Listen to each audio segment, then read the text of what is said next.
Okay. Good morning once again. I welcome all the delegates and participants for today's training workshop, which is being organized by NIDM in collaboration with All India Local Self-Governance and Foundation EMDA South Asia. Today's training workshop is envisaged as a part of the series of training workshops that these three organizations have planned. This training series is majorly focusing on mainstreaming disaster risk management for urban development and governance. So this is the third training workshop that is being organized. The first two workshops that was organized was majorly focusing on climate related issues of urban areas and challenges of creating awareness at local levels. So today we would be focusing on mapping the disaster risks in Indian cities. As we know that risk assessment and mapping is a basic and inextricable part of disaster risk management and as well as urban governance. So this is the base from where we should be starting. And for this, we have a very experienced and informed panelist with us for today's deliberation. We have Dr. V.S. Prakash, who is the former director of Karnataka State Natural Disaster Monitoring Cell, and Dr. Sri Mihir R. Bhatt, director of All India Disaster Mitigation Institute, and Dr. Shekhar L. Kyriakos, member secretary of Kerala State Disaster Management Authority. So Sri Mihir R. Bhatt would be joining us very soon. He is in the process of joining. And Dr. Shekhar, due to some engagement, he would be joining us a little late for the third session. So with that, given that, I would once again welcome all the delegates and participants. And without further ado, I would request Professor Santosh Kumar, who is heading the Governance and Inclusive DRR Division at NIDM. He is also the convener of this program. So, sir, I request you to address the virtual gathering and welcome all the delegates. Over to you, Santosh, sir.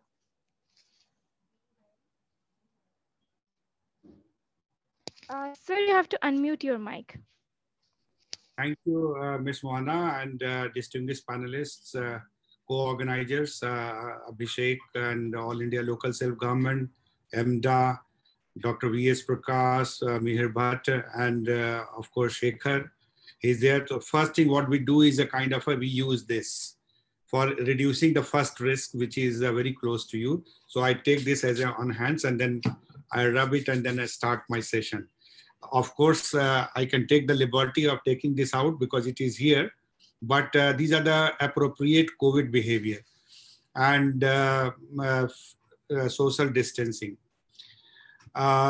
In India, this is a great challenge that urbanization, which we say, is increasing day by day.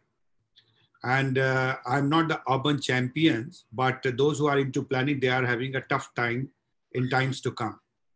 Tough time meaning thereby when we say that Delhi alone as a city, as a big city, where this the population density is almost 30,000 people living in 1 per square kilometer. So even if one smallest disaster happens in the 1 square kilometer, 30,000 people are likely to be affected on an average.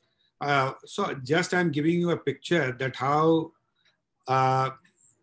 urban area, peri-urban and other areas are getting affected and likely to be affected. So impending risk, which we say. This particular workshop, which we, webinar, which we have organized, thinking that how the local self-government, which is the key in terms of management of the urban governance. When it comes, which we talk about urban governance, not necessarily they are responsible just for the peacetime activity. Their challenge is also to tackle the crisis situation. So how to have an amicable balance between the two, the challenges which we are thinking. If you make a loud thinking and we say that in every minute, the population is increasing if NPRR is 1, even net productive rate is 1. If you consider even below little less, but that is itself is a very big, and we are saying that by 2050, India would one with the most populous country in the world. And second is that most urban city, urban country, urbanized country in the sense, more than 50% of the people would be living. So we can say 25% people are still striving to be the part of this urban governance or a part of the urban scenario. And there we are thinking that what is the likely risk. And likely risk is what I would like to quantify in 3-4 terms in the risk, seeing the risk of other cities. Mumbai flood, which we saw in 2005 and repeated in 2013. Jammu Kashmir flood of 2011 and 13. Then we say that Chennai flood, then we say Delhi flood, then we say Patna flood. You keep talking about flood and flood and flood and flood. This is one part of. Second is that we are talking also about this. Every time we see that city is into fire. Fire meaning they are at one part of the cities or the other part of the city is affected by fire. So this is under the municipal governance. So how municipality are actually looking into what kind of, the point which I'm trying to make is not going into the details. What I'm saying is that we are allowing risk to accumulate. So accumulation of risk is a part of our governance. We do not look at the challenges of the future, and we keep working in terms of allowing people to encroach the land. We are allowing people to encroach the nalas. We are allowing people to give access to the inaccessible area of the coast or coastal city or that, or encroaching rivers. So meaning thereby that we ourselves are getting gradually responsible for these kind of things which will happen in future. So the time has come to start quantifying and look at the public policy. So how we are going to quantify the urban risk? City has a very mixed kind of a thing. Like we were making a Noida city plan for disaster management. And we found large number of buildings are not conducive to the impending disasters. So now what we should do, this is a new city. It's not the the old city.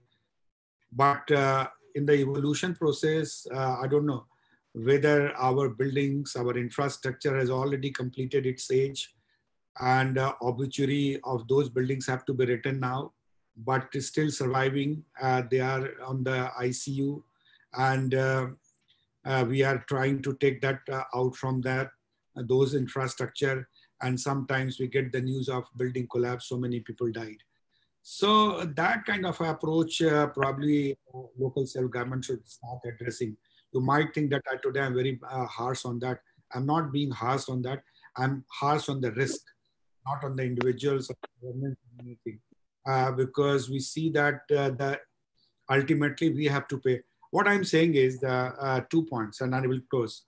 One point is that pre-disaster planning in terms of when we are doing it, we lack resources. And when disaster happens, the building collapses and we get a lot of resources from various agencies. So how to have a paradigm shift of putting resources and taking action in pre-disaster. As a taxpayer, whether you take us before the disaster or as a kind of a post-disaster. The stress is put on by the various agencies, by the municipal corporation, by the state government. So taxpayers in any case, whether post-disaster or pre-disaster, they have to pay. So why not pay it in the pre-disaster scenario? Quantify the risk in the urban areas, look at the various priorities and strategies and the stages to the steps to be taken. You start working on that, even if you require a kind of a municipal tax or something like that for building capacity. As long as capacity is not built, and then we are adding every time the risk, even if you start quantifying risk of 2021, and then what will happen in 2015 or 30 or 50. So let us look at from convergence to divergence to convergence. Convergence meaning thereby that we started in 2015 with saying that we will have climate change, we will have DRR, and we will have SDG agenda. But now we are working in a very divergent mode. And 15 years, we will work in divergent mode. And again, we will converge to discuss that what in isolation we could do and where we are today. So that divergent should start converging now. We have just 10 years left. So this is the point which I wanted to highlight, and I will request all the panelists and also those who are attending, distinguished delegates, to address this issue that our Mihir Bhatt is there, so he knows urban area hardcore. Even if Nala is built, that he knows that implications of that Nala, or even house is known, and whether built as city's heritage or non-heritage, he is aware of that. So definitely with his wisdom and all other panelists, Dr. Prakash is there, Abhishek is there, and Shekhar is there, where in Kerala, local self-government has played a tremendous role, and see that what kind of a suggestion they offer for the proactive pre-disaster planning. It's not in the disaster management, but in the urban planning system. We keep saying that the land use should be done. That probably and doesn't count as a feasible instrument today. How to do the land use in the congested city like Delhi, Mumbai, or for that matter, A grade or B grade cities, Ahmedabad, and so on and so forth. So over to you, Mohana, and I would just listen to the presentations which will be made by all the distinguished speakers. Once again, I convey my heartfelt thanks to all the panelists for joining. And of course, the distinguished participants who are there. We will have a large number of questions and discussion. Thank you, Mohana, for organizing this from our side at NIDM, and we will take this issue further. Thank you very much. Thank you, sir, uh, for summing it up so briefly, the idea of joining us today. So, with that, as you have very correctly said, that the urban risks are getting more complex, and that brings us to more focus and more emphasis on risk mapping, and especially in terms of pre-disaster planning. And further, this concept of risk mapping and assessment should be integrated in land use planning to kind of reduce the vulnerabilities and risk, so that we know where our priority areas should be. So we will our three sessions that we have planned for today is planned in these lines only. So, but before moving forward to the technical sessions, I will request Mr. Abhishek Pandey from All India Local Self Governance, who is coordinating from their side, to give a brief profile of the participants who have joined us, so that our delegates can address them accordingly. They know what are their requirements and what are their needs. So over to you, Mr. Abhishek. Mohana, I would like to be excused because I have another webinar at 12 o'clock. So Yes, yes, with the panelists and all the distinguished participants who have joined, I wish yes, to leave for this because I have to switch over. I have no option but to go. So thank yes, you. And Mohana will report to me. Thank you. yes, yes, definitely, sir. I will share the video and I'll share all the inputs. Thank you, Mohan, and thank you, Professor Santosh Kumar, for initiating this training workshop series. So first of all, I would like to briefly tell about All India Institute of Local Self-Government. The institute is working in urban domain for last 90 plus years and hand-holding urban local bodies in dealing with urban management and governance issues. So my name is Abhishek Pandey. I'm the editor of Urban Update magazine that is published by All India Institute of Local Self-Government. So in this webinar series, what we are targeting, because since all of us are aware that government is focusing on infrastructure development in cities and overall in India to achieve the target of 5 trillion economy. And for that, they have created National Infrastructure Pipeline, and the government is going to invest 102 trillion rupees over a period of five years. So I think that is a very huge amount, and this gives an opportunity to us that how we are going to manage our urban infrastructure and the other related infrastructure requirements. So that is very important for us to focus on building resilience and knowing what are the risks in different parts of the country. So this workshop is targeted to empower the officials in urban local bodies and also the elected representatives. Those are there. So I think all the participants in urban local bodies and academic institutions and other different stakeholder groups. So this is a very great opportunity for us to impart such kind of knowledge with the help of the esteemed panelists that those are present with us. I would like to thank them also. And I want to thank every participant present here. I also like to thank Mr. Gagan Sinha because his organization that is working on different development initiatives that across the Asia Pacific and South Asia. So thank you, Mr. Sinha, for being part of this training workshop and supporting us. And over to you, Moana. I think I have said about. Yes, yes. Thank you. As Mr. Abhishek said, that we are majorly focusing on the urban local bodies, officials of urban local bodies, as well as the elected representatives. Apart from that, we also have some academicians, researchers, and I could see some professors whom are working in the field of the disaster management. So this is a very nice combination and nice mix of all the stakeholders who are involved in the field of disaster risk management as well as urban development. So I think this is a good night. This is an apt platform to address today's topic. So the training workshop that we have planned for today has three modules. The three modules are majorly role of local authorities and communities in disaster risk mapping and communication, as well as data management strategies. The second module is techniques and tools for risk mapping and assessment. And the third would be an overall overview of mapping of disaster risks and vulnerabilities with special context to state of Kerala. So the first module would be delivered by Shri Mihir R. Bhatt, that is the role of local authorities and communities in disaster risk mapping, communication and data management strategies. Shri Mihir R. Bhatt is the director of All India Disaster Mitigation Institute.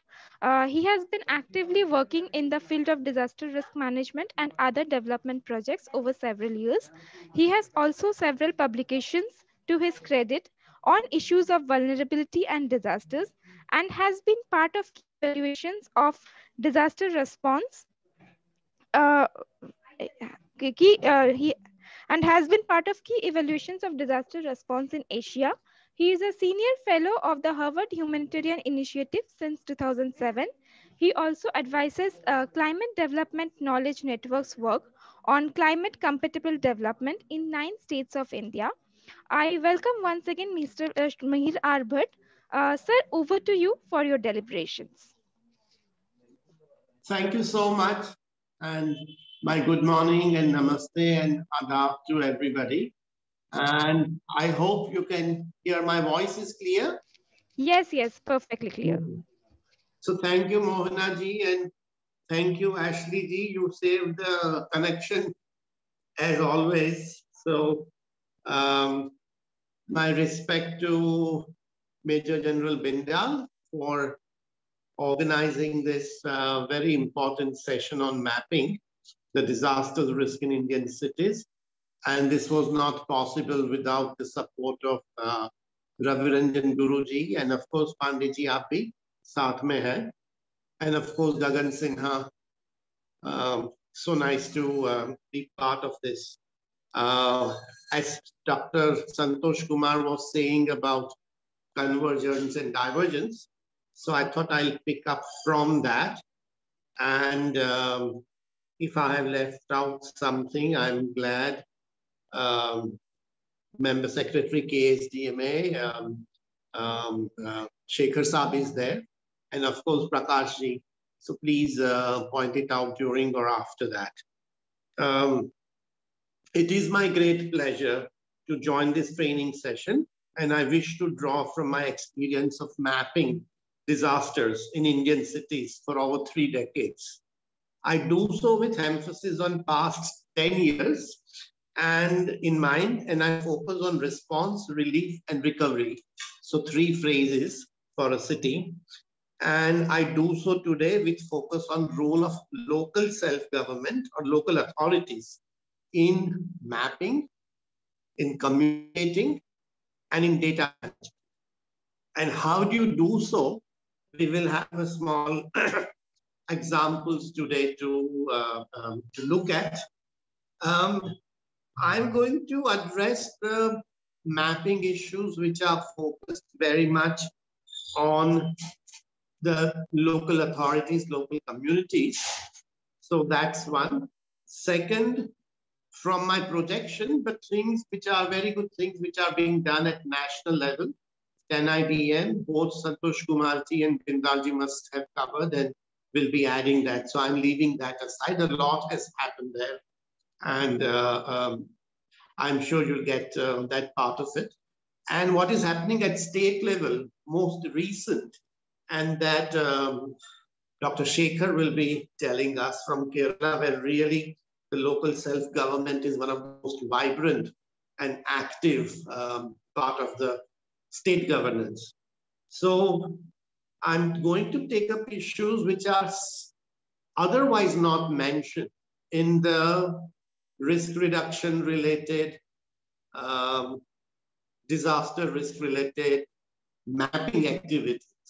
You know, shelter, we talk about infrastructure, lifeline, but some of the other socio-economic issues which community faces, local authorities faces, and which are not looked at. So let me start by saying that mapping disaster risk needs more direct focus on education. And education, not only in terms of schools and colleges and where they are located, but recently we were doing a study about where is it that DRR, disaster risk reduction, is there in our education. And when we looked at the national education policy, we thought there was a lot of scope for introducing DRR. And NIDM was very kind to figure it out and tell us, let us look at this very carefully. And what we found is that organizations such as IITs and other important research bodies, education is mostly assuming no disaster development pathway. And this is a mistake because hardly any education sector outside science maps urban risk in terms of extreme weather, climate action, failure, human-led environmental damage, and more. And this is all as this risk will become a critical threat to local authorities and to local communities in Indian cities in the coming years. For example, our work with Paul Knox-Clark at a recent IFRC global webinar indicated that we will need a bigger boat. It's a symbolic that is far more additional resources and humanitarian effort to rise to the possible heat waves. And it will fire, or for example, wildfires, coastal flooding.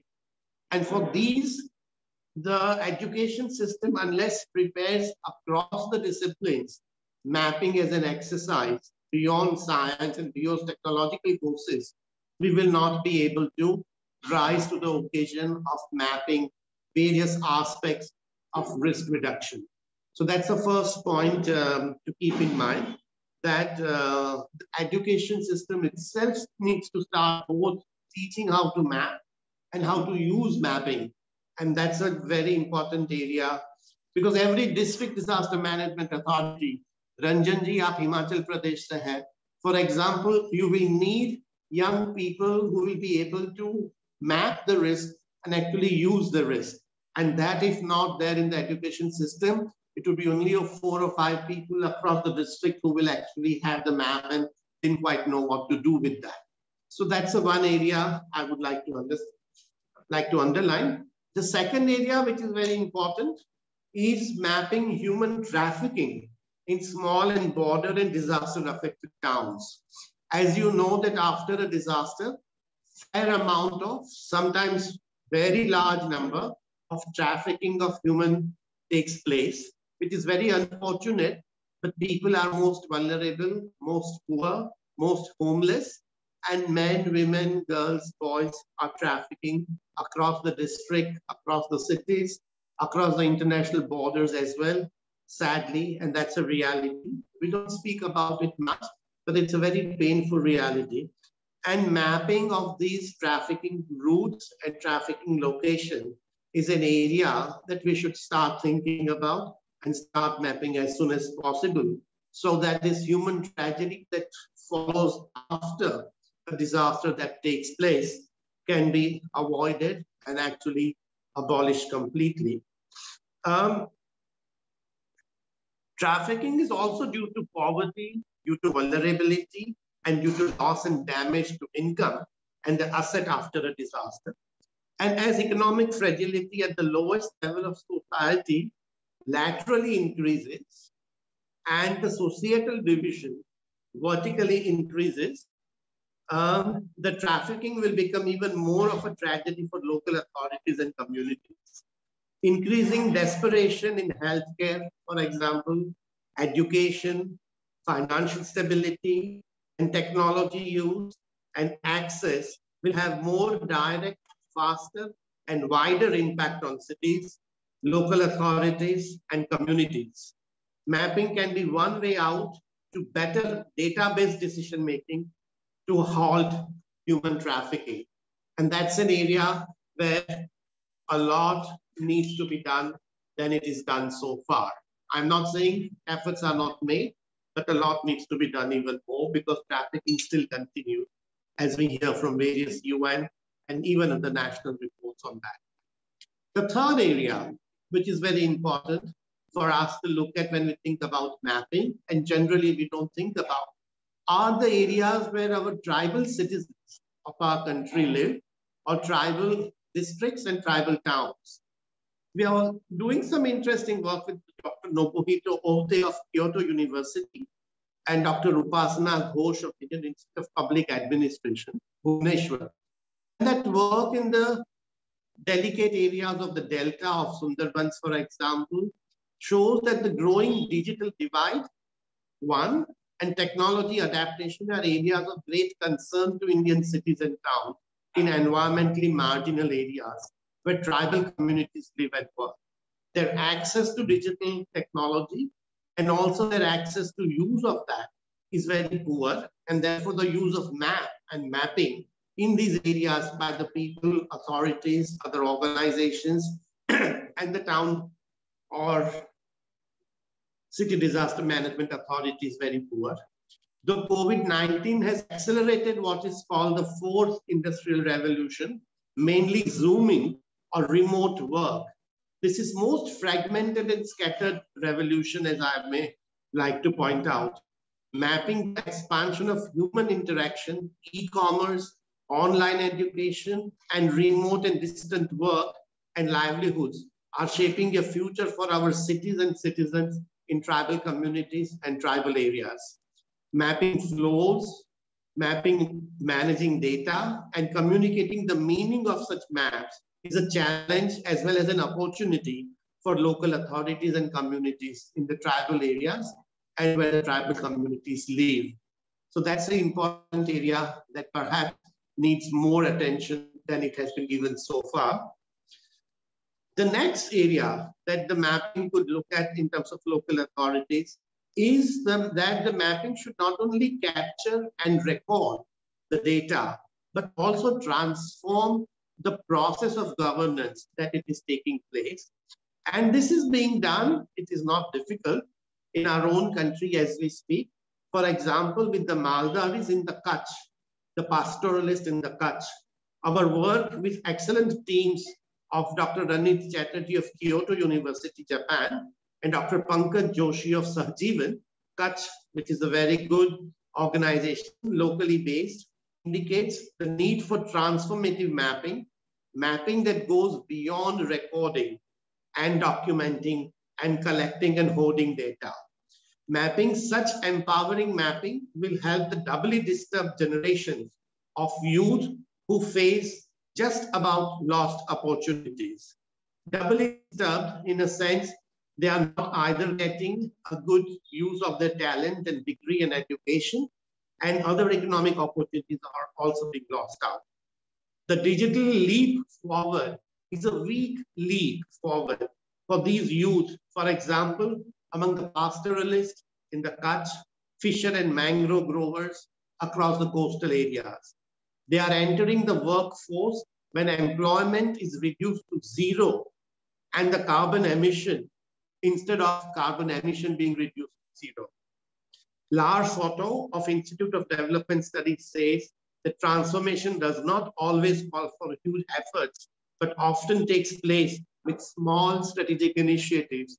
And these small strategic initiatives will come from local authorities, local self-governance bodies, such as where you work. So very important change, transformative change as far as mapping is concerned, can come from your authorities and your place of work. The last point I'd like to make out is that mapping private security groups in and around industrial corporate areas. You must have seen in the local bodies that there is a big industry next to the city, inside the city, outside the city, in between areas, and they manage their refinery, their petrochemical unit on their own with the security forces. And to map what is happening inside that does become very difficult during normal times. There's a fire hazard, there is a gas leak, there's earthquake, and then we have to move in to see what has happened. But that time it is too late to map and actually make good use of it. So that's an area which is very important to map for the local authorities and local bodies, that they should be able to have access and overview of what is happening inside these private industrial areas, special economic zones, etc., etc. Our work with, again, an excellent Dr. Parthasarathy of Indian Institute of Technology, Bombay, and in an architectural firm called Mumbai 61, young and vibrant, in coastal Kolivas in Mumbai and Fisher community in Manvi in Kutch, shows that the industrial groups and private corporate entities own and run and manage more and more townships and urban settlements in large cities or small towns, mapping impact and causes of climate change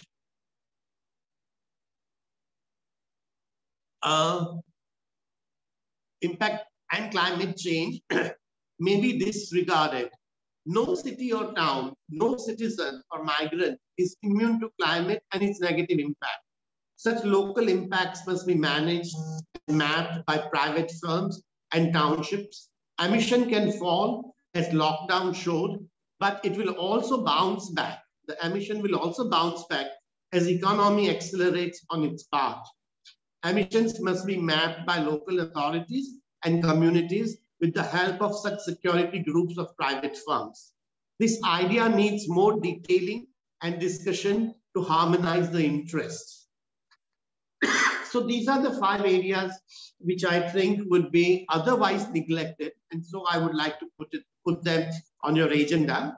So what is the way ahead of making in this context of scaling back of years of progress in reducing poverty and inequality in local authorities, weakening of social harmony that we see is happening, and thinning of cooperation inside and across cities in India?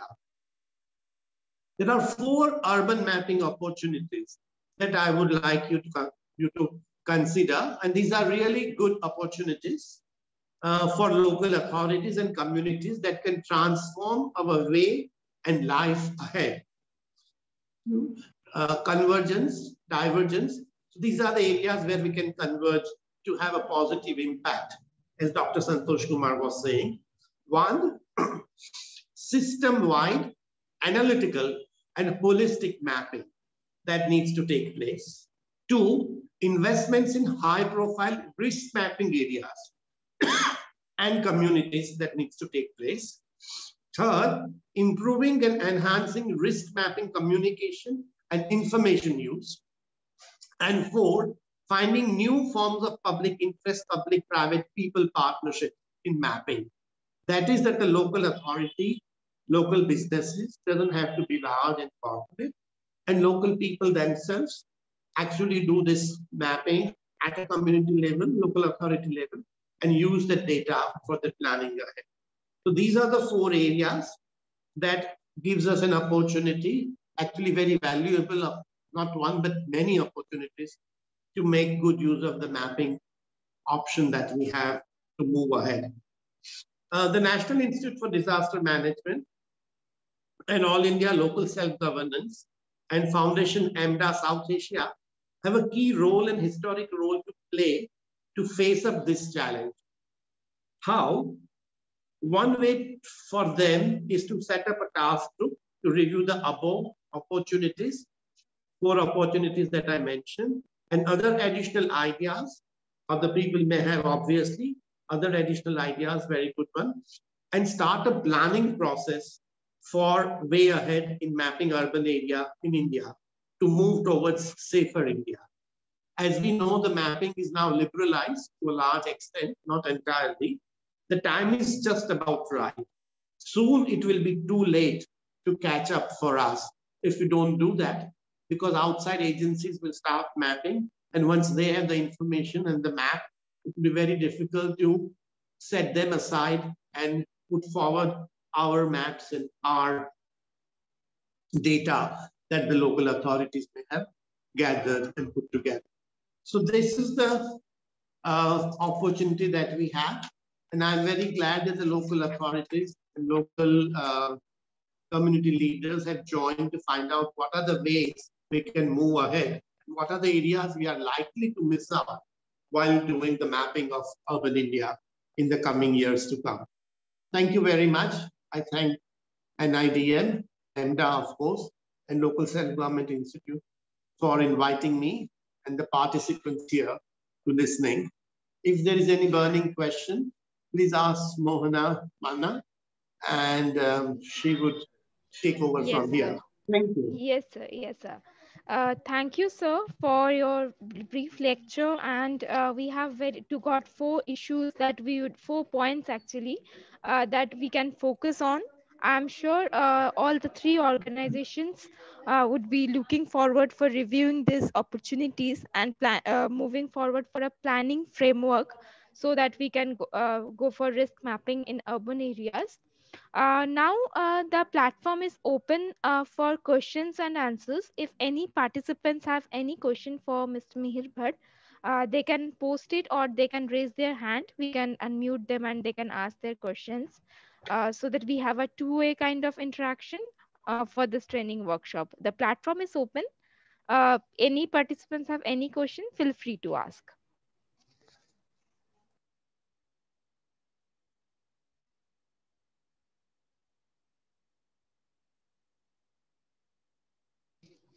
Sir, in the meantime, I'll ask you a question. Sir, how do you think is there a requirement of a standard planning framework for risk mapping in urban areas, or those can be segregated? Because right now, as per my understanding, the risk mapping is very in seldom parts. It's not everyone is working in silos, so there is no uniformity across the nation. So how do you perceive that the uniformity can be bring upon, like, is that necessary or this practice can work? So I think very good question, and that's a challenge many other countries in the region have also faced.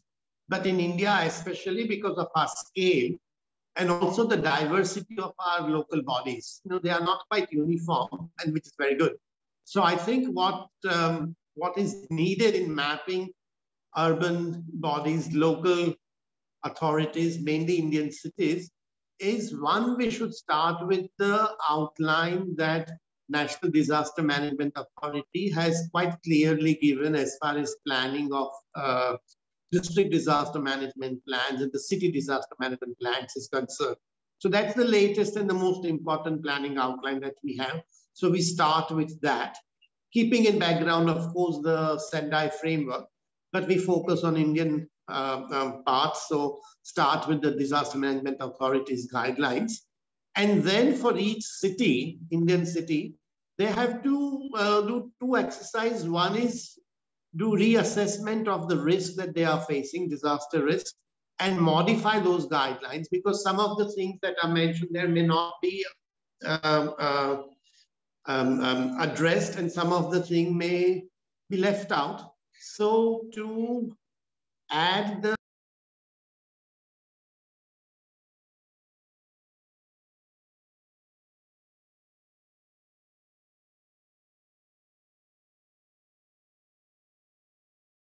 To add city-specific context to this exercise, and then each of the city makes their district disaster management plan, city disaster management plan, and then at a state level they need to be reconciled because all of them can't be working on their own. So State Disaster Management Authority, and perhaps Dr. Shekhar will point out how they have planned and have actually done disaster management plans at city and district level, more importantly, to do that. The third area is also reconciliation across the sectors, because our sectoral development in our states, especially at a district level, is quite uneven. So very high level of education at some point, but very low level of employment, very high level of access to health, but very low level of spread of hospitals and private clinics. So that needs to be reconciled in the mapping process as well. So a lot of physical, geophysical data, but a lot of socio-economic data as well needs to be put in the map, because map becomes more and more valuable as you have more data which is not measurable otherwise to do that. Thank you. Sir, thank you very much. There is another question that is being asked, that how has the pandemic changed the disaster management and planning in India, as well as what are the stresses abroad, especially in terms of risk mapping, if we consider, like, are there any factors that we need to consider, especially in this kind of scale of pandemic? So what is your opinion on that? I think the pandemic has got all of us by surprise, and none of us were really prepared for that, even remotely. We could have, if we wanted to. There were some early warnings in the form of other, not a pandemic, but other epidemics that we were looking at. But we were all caught off guard. Luckily, we rose to the occasion and started dealing with the pandemic. Some of the things were done more in a rush. There was no previous experience to draw back on. And some of the things which were done with more thoughtfulness. And as an example, we have now been able to manage the pandemic negative impact on the one hand, and have a vaccine be available to a large number of people who are needed, and that is being rolled out. The issue for our topic about mapping the disaster risk in Indian cities, I think 2 or 3 areas come out very clearly. Number one, that our mapping capacity as a nation is far from adequate. So we came up with applications, we did good jobs, and there's a whole list of good case studies I can share at some point. But our mapping capacity needs to be enhanced further. And that's the reason I emphasize the education of mapping across is my first point. The second thing, we were focused too much, and partly because the money was going that way, on disasters and cyclones and floods, which happen so regularly, but not the other possible disasters that are emerging and are becoming more of a threat.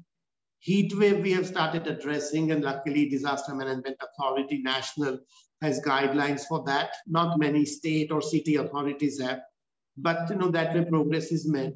But a comprehensive multi-hazard, multi-disaster view is the other area that is lacking. And third area is that our cities themselves, we don't know enough about who lives in our city. So large number of people were leaving. We didn't even know they were living in our cities. They were contributing economically to make our cities, to run our cities. And we had no place for them. And they had to go back to their home, sadly. Not all places. Some places, there were very good examples where city authorities set up food and camps, but they had to leave. So these are the 3 areas that we had, I think, where we need to put far more effort in the coming years. One is on mapping, second is on the city's capacity, and third is disaster, multi-hazard nature of risk. Thank you. So, on the same lines, there is another question that regarding the capacity of the local urban bodies, that there is a disparity of understanding about the and awareness about the hazard risk among the urban local bodies. So, what you suggest would be the ways, apart from the trainings and workshops that are being organized, to bring all the districts and the urban local bodies of every state at the same level of understanding of the disaster risk? I think there are a couple of examples I'd like to give. And don't get me wrong, but we should look at something which is working. That doesn't mean that other places it's not working, but just because I know that from our work. And one is international and another is national. And the national, something that we can start learning in other states and other cities directly, is an exercise that Kerala is doing in terms of building a virtual cadre of responders and disaster managers. We could also have a virtual cadre of mapping professionals, which are trained throughout the country with all the city and district authorities, so that they know what to map, how to map, and keep on changing and updating that. Because very often map is done and then it is there. So that's a national example. And international example, we don't want to go too far, but if you go to Bangladesh, and that also in the civil society, there is a very good work of mapping people who live in the delta areas of Sundarbans in Bangladesh. And that's being done by a Bangladesh organization called ICAD, and Salimul Haq is the main director. And what they are mapping is something very interesting, the locally led adaptation. So not disaster, but disaster and climate risk both, and how people are locally adapting to deal with disaster and climate risk in their own home, in their community, and in their own island in that particular delta area. I think there is a lot to be learned from that. Thank you. Thank you, sir, for sharing that experience and that case study. I'm sure the participants would look forward to that case study and learn from them. And there is another question which is in related to the recent allocations of our recent budget that was released in the last this month. So this question is, what is your perspective on India's recent budget on government's focus on disaster management and risk reduction and mapping, especially that we are supposed to fulfill the SDGs and Sendai framework by the year of 2030. So what do your perspective on that? Well, SDGs and Sendai framework are very important objectives and goals. And government of India realizes that. And it also realizes, as we all do, that however much money we put in, will always be short of that. So the trick is that how do we put in money in our budget so that we kill not one or two, but several birds simultaneously.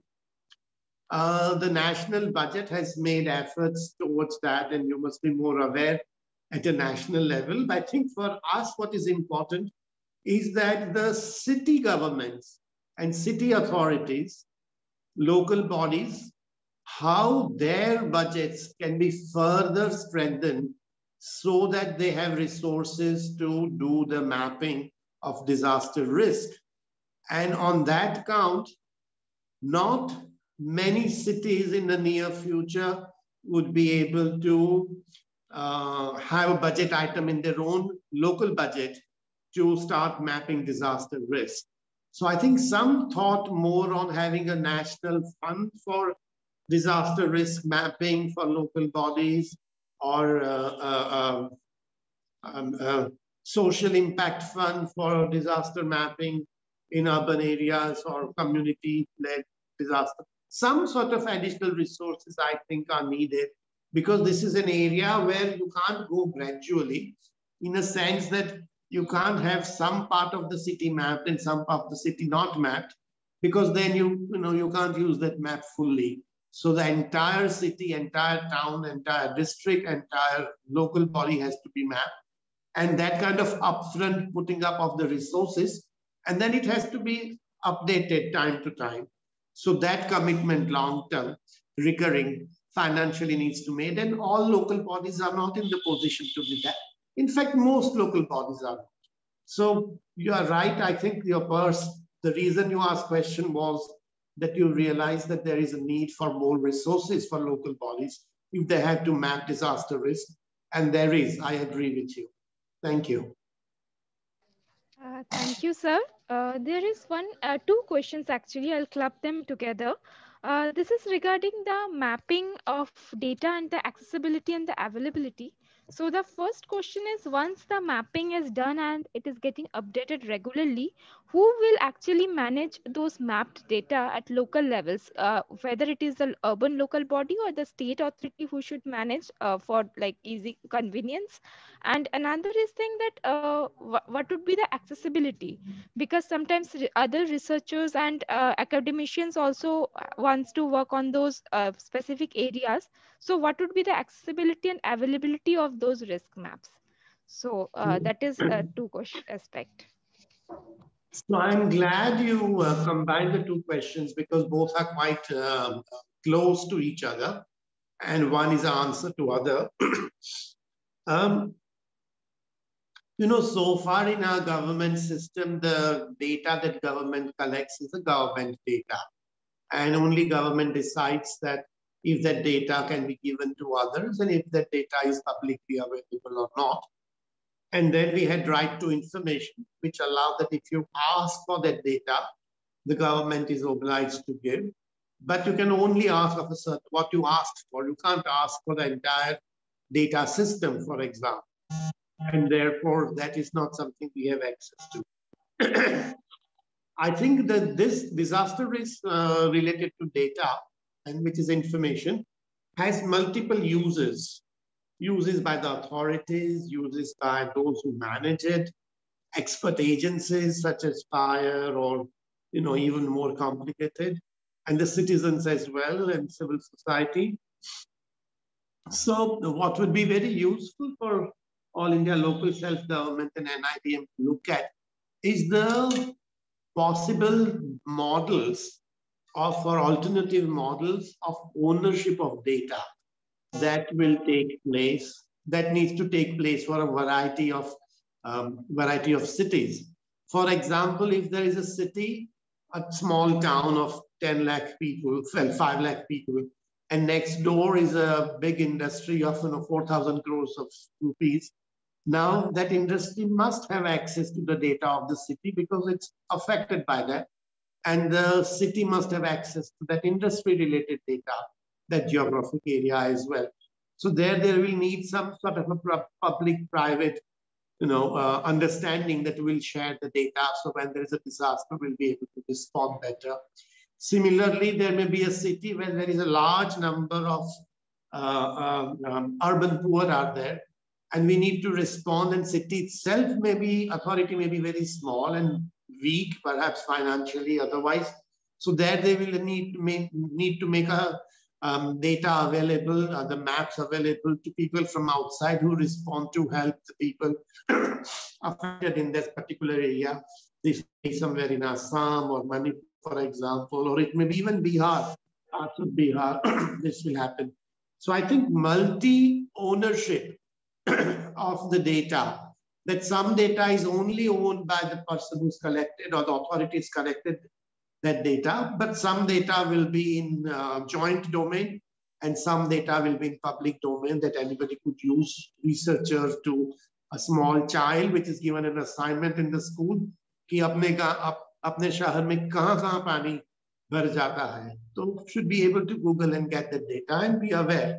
और कि हमारे घर से school में जाते हैं शाला में, तो बीच में कहाँ पानी आ जाता है जब बारिश होती है. So the child should be able to Google, the teacher should be able to Google as well. So I think again to multi-ownership of data and models needs to be worked out. Thank you. Thank you, sir. Very rightly said that multi-ownership of the data would not only give an create an awareness and not only give access to the researchers, but would also create awareness among the common citizens as well. So that is one thing I think all the local self-governance bodies as well as the other authorities would look forward to adapting to. There is one another question that is that the person is asking you to suggest some particular ways in which the urban local authorities, once the mapping is done, how they can engage those in the several sectors for better management of risks and for making their cities resilient. So if you I can didn't summarize hear into two, you. 3 points. Can you repeat it again? Because Yes, there was yes, some. yes. Yes, definitely, sir. The participant is asking, so can you suggest 3 or 4 sector priority areas where the urban local bodies needs to use the risk mapping, and what would be those ways so that they can make their cities or urban areas resilient? Huh. So, in fact, we are working with the Ahmedabad city on reopening school.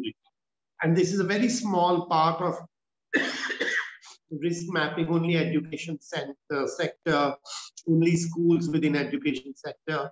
That also the middle school, not primary or high school. But 4 areas came out very clearly about investment of, about putting more focus on mapping. And I'm trying to extrapolate to other sectors and other parts of the city. One area is that use of the map for awareness raising. As I gave an example, that a child should be able to be aware to Google, go to our map, city map, and say that from my home to my school, if it is at rain all night, what are the 2 spots where there will be waterlogging? Something like that. So that kind of awareness about the risk that is taking place. Children, women, businesses, school authorities, the tax authorities, shops, and the whole list of that. Second area is where the governance of the city is concerned.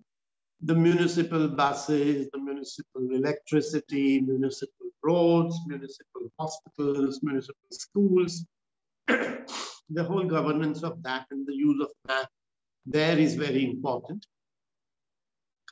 The third is investment, an investment of the local body's own budget, that where do we put our money, number one, so that it is not exposed to disaster risk. But also if we have some surplus, some money we can reallocate. Where do we reallocate so it actually reduces risk? So one, protection from disaster risk, and second, reduction of disaster risk. So that's a third area that invest money in that.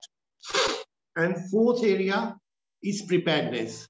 So what is it that we can do so that we build embankment against the flood areas coming, a diversion to the flood flow, raising plains in certain areas, maybe investment in local weather forecasting far more accurately and making it more accessible. There's a whole list of possible preparedness measures, social media groups for response and rehabilitation. So these are the 4 areas where the maps, once they are done, could be utilized. Very good question. Thank you.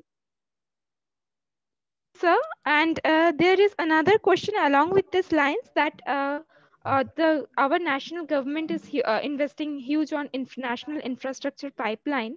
So how do you think this kind of projects can also be aligned with disaster resilience? The international pipeline. National infrastructure for pipelines. Now, this is a question in terms of major investment in infrastructure that is taking place. Yes, yes. And pipeline is one part of that. And all these infra pipes will go through one city or the other and one town or the other. I think before we venture into making suggestions about how do you deal with that, some lessons we can learn in terms of the money that we have spent on the metro projects, and we are spending across the city. I think it's with the Japanese government. EMDA can tell us more if they are aware. Where what are the lessons in terms of the transportation infrastructure related huge investments that are being made vis-a-vis local authorities? And if there is a good review document which looks at the metro project and its impact on the surrounding local authorities, we'll be easily able to draw out lessons that we can then extrapolate to infrastructure projects in general. May it be pipeline for oil, or some cases it's even drinking water. I understand data-related pipelines and so on and so forth. So I think some reflection, perhaps I would emphasize even more than rush and suggest that these are the measures which should be taken. Thank you. Thank you, sir. I'm sure the participant who is asking this question would go through your suggestions and go through the case studies and reflect on this matter. We all will also be going through those case studies as you have mentioned. And thank you for being with us and patiently answering all the questions. So it was very interesting to listen to your perspective as well as your views. You have given us some actionable points that we can take forward. So thank you once again for your perspective and for your session. Now I will move forward for our next session, which is on tools and techniques for risk mapping and assessment. This session would be delivered by Dr. V.S. Prakash, who is the founder and former special director of Karnataka State Natural Disasters Monitoring Center. He has also served in the Ministry of Water Resources of Government of India prior to joining the Government of Kerala as a Director of Drought Monitoring Cell for the state. He is a veteran in the field of drought monitoring and management, and his invaluable contribution to the state of Karnataka in monitoring weather and climate variability details has been well appreciated not only in the state but across the country. So Dr. Prakash is also at present the member of Technical Expert Committee of Karnataka State Tanks Conservation and Development Authority. I welcome him for today's session. He will be majorly speaking on the techniques and tools for risk mapping and assessment. Over to you, Dr. Prakash. Thank you very much. How much time I can take? Sir, you have 45 minutes. Okay. You can take more than that, then we'll take some questions. Thanks for the opportunity, and well, it was nice listening to Dr. Mihir. It was a nice talk indeed. Many of the things he has covered. Sorry, intricacies, what we need to do, many things he has mentioned in his presentation. Basically, I do agree with him when he said they relook into the education system. Well, I agree with him. And data, he did mention about the measurable data. Yes, I do agree with him. Without data, no risk mapping can be done. So I will start sharing my screen. Yes, sir.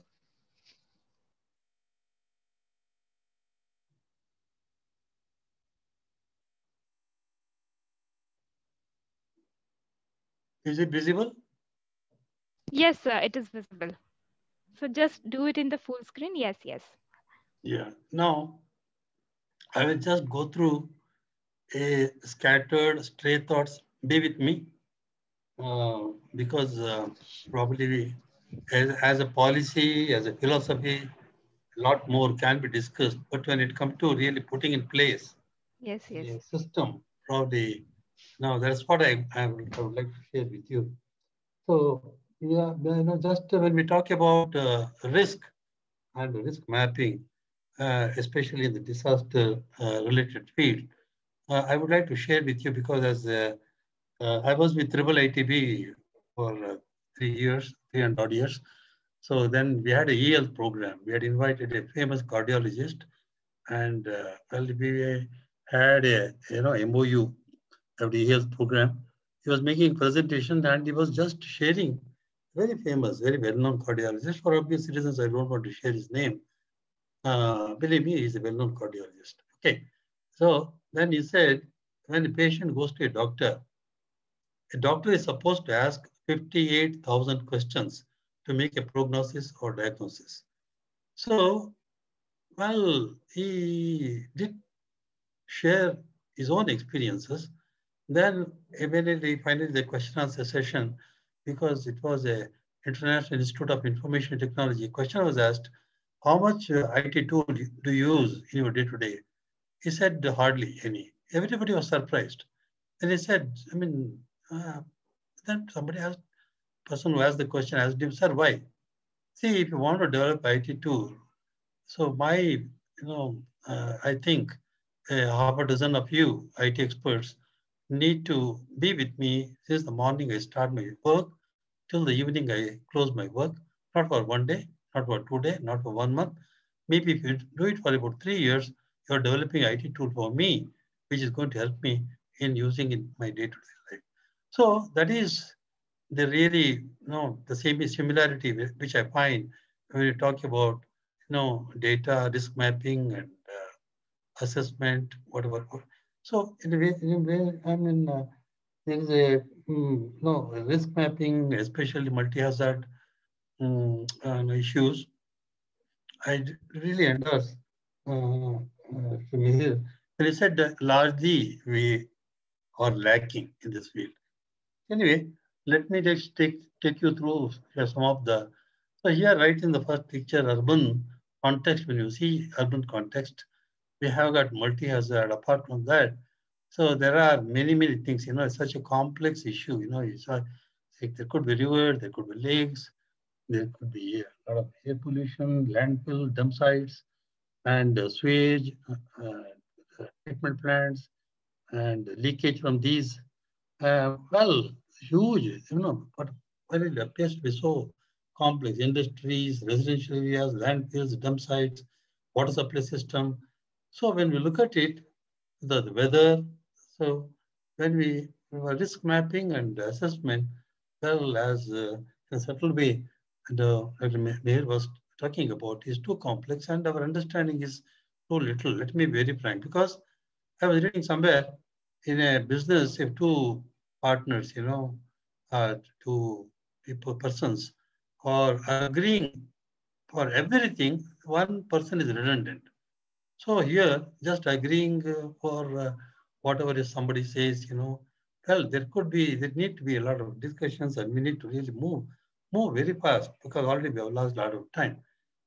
So let me go to the next slide. Well, here we talk about my own experience.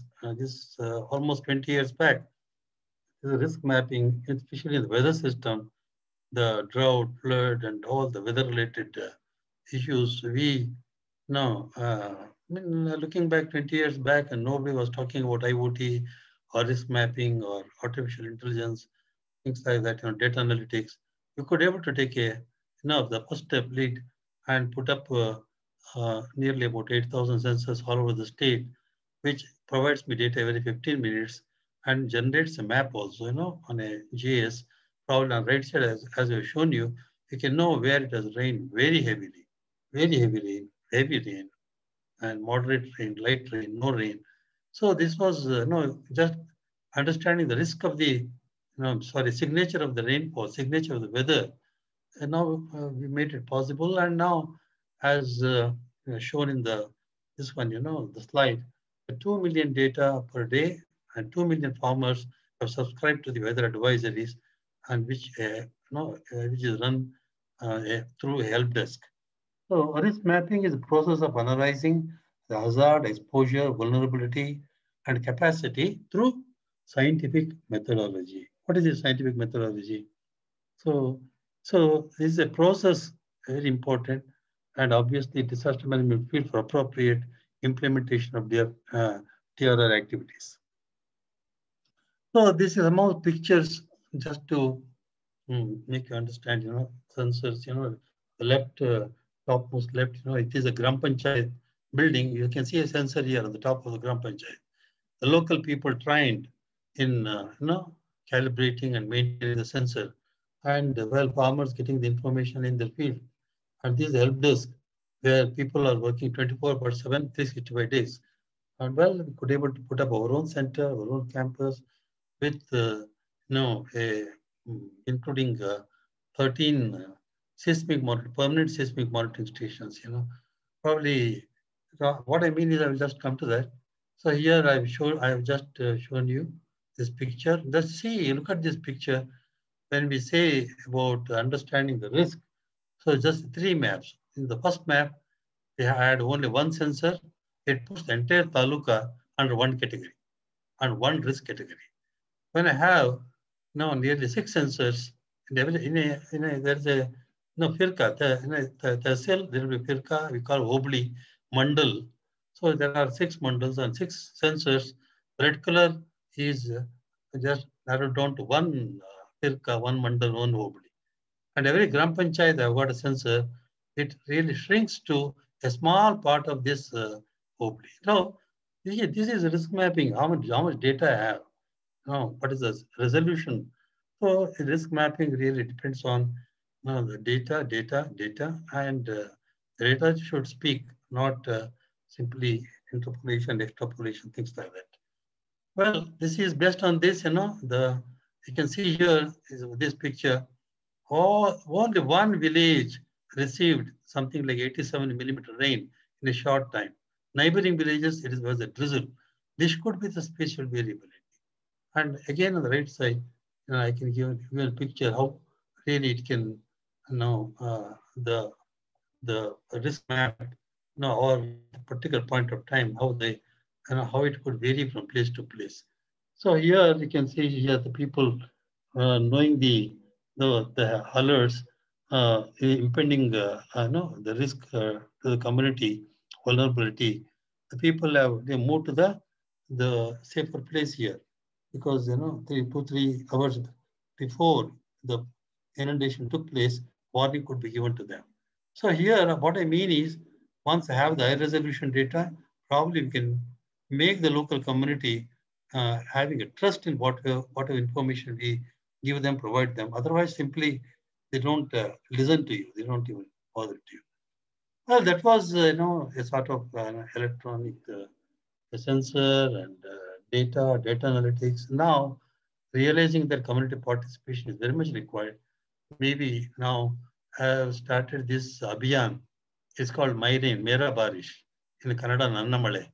So here they are training the farmers, really going, having their own rain gauge, simple rain, a few bricks, a funnel, a bottle, and well, devices like this to measure the volume of water collected. And I have, whatever the here shown here, it is the milk bottle of my grandkids. And well, these are the small, at no cost, I can measure the volume, and I know the diameter of the funnel, radius, I know, V is equal to pi square H I can know. Once they know the rainfall, the community can really link it to other things, what is going on around them. So here I've shown one picture there in Korea, almost about 600, 700 years back. Every farmer was supposed to measure the rainfall in his land. The land tax was depending upon the rainfall measured in his land. So somewhere we have examples around us, where things were done a long time back, but really now we are talking about reinventing the same thing. Another thing is here in hydrological system. Now this I am designed and developed a sensor which can give information about the hydrological system. The hydrological system is undergoing a big change, but we are still going on empirically. I think that way I completely agree with Dr. Mihir. The hydrological regime has undergone a big very big transformation, but still we are holding on to formulas left behind by Britishers to us, Church's formula, English formula, things like that, which doesn't really hold good for the present hydrological regime, but still they are blindly using it, blissfully. So needless to say, we have heard, seen it many more times, when we want risk mapping, we need to have an idea about hazard, vulnerability, exposure, capacity, how exactly we can map it. When we talk about risk, community has on one side, the professionals like me and you on the other side, two staring at each other or looking at each other, then known. The community knows that certain things, I also know certain things, known. There could be situation where known, unknown. Community may be knowing much better than we, but I don't know. Unknown to me. Risk known, but not quantified. Unknown known. Untapped knowledge. Unknown, well, and unknown. Both the community is not aware what is exactly the risk around them. And well, I also don't know.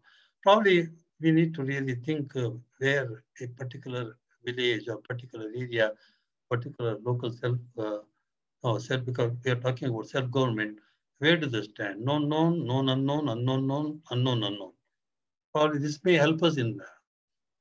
Well, when we talk about risk mapping, this is heavily depends on science and technology tools, but what the government looks at and what the community looks at, it is totally inverted, pyramid, for the government policy is on the top, but for the community, the projects are on the top. The projects helps us to understand.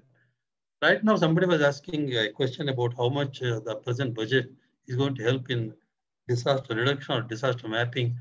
In my own knowledge, when you look around, the money spent on, understanding the disaster, creating data analytics, probably hardly we are spending any money on this aspect. I mean, this opinion. I may be wrong. Please bear with me if I am wrong, but this is my opinion. So because, when I started 2021, 22 years back, to be exactly 1998, from Government of India, I went to Government of Karnataka. I started, it took 16 years for me really take this forward and bring it to some shape. So when we talk about science and technology in risk mapping and disaster risk management, it is, we need to data analytics, big data analytics, artificial intelligence, and water budgeting, water is efficiency, irrigation efficiency, and communication of science and knowledge. These are the things really which, and adoption of science and knowledge, improvement in technology, tools and products. It's a continuous process. I've developed something, well, that's not the end. Probably technology-led innovations in tools and products, and translation of technology-led innovations into business and industries. Well, when we talk about risk, can risk be made zero? Well, if this is the intention, well, can we make it zero? Then can vulnerability be made zero? What I mean is a particular, keeping a particular hazard in mind and, largely multi-hazard, keeping the multi-hazard in mind. And both risk and vulnerability will be made zero. And what is the scale of present understanding of risk and vulnerability? What is the desired scale of understanding of risk and vulnerability? Are risk and vulnerability static, dynamic? So it is dynamic, we all know that, but largely, we go by, a static, understanding static information and knowledge. Do we have, or is there a need to have a dynamic risk vulnerability assessment? These are the questions which comes to our mind. And accordingly, the strategy, the procedure, the process, the policy, the money required, and the expertise, all these things, follows. Well, multi-hazard is another thing which we are discussing about, and how good are we in mapping risk and or vulnerability of areas or communities, households, individuals for multi-hazards. Multi-hazard, probably we may speak about the entire district, but when it comes to individuals, households, or community, or a village, how good are we?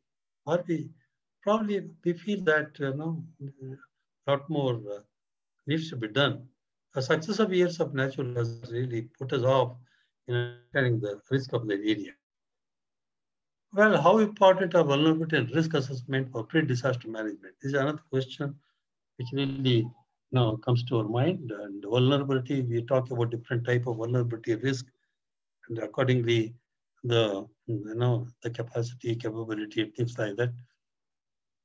discussion with the community, how much time we spend in sitting, standing, moving, and talking to community. And if my job is a tailor, one size fits all do not work.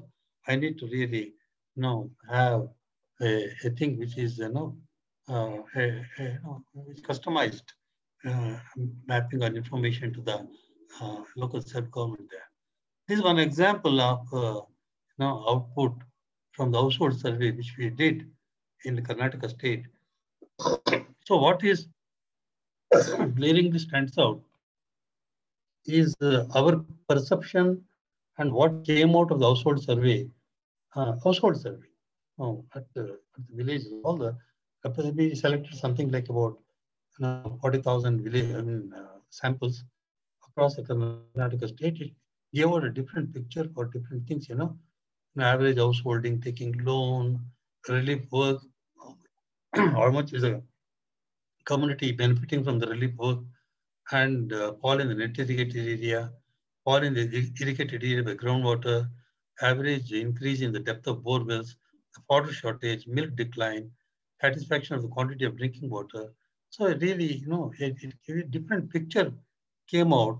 So with that, the way we understand the risk, for example, the meteorological, the drought, the agricultural drought, and the hydrological drought, and the way we perceive and the way community perceive.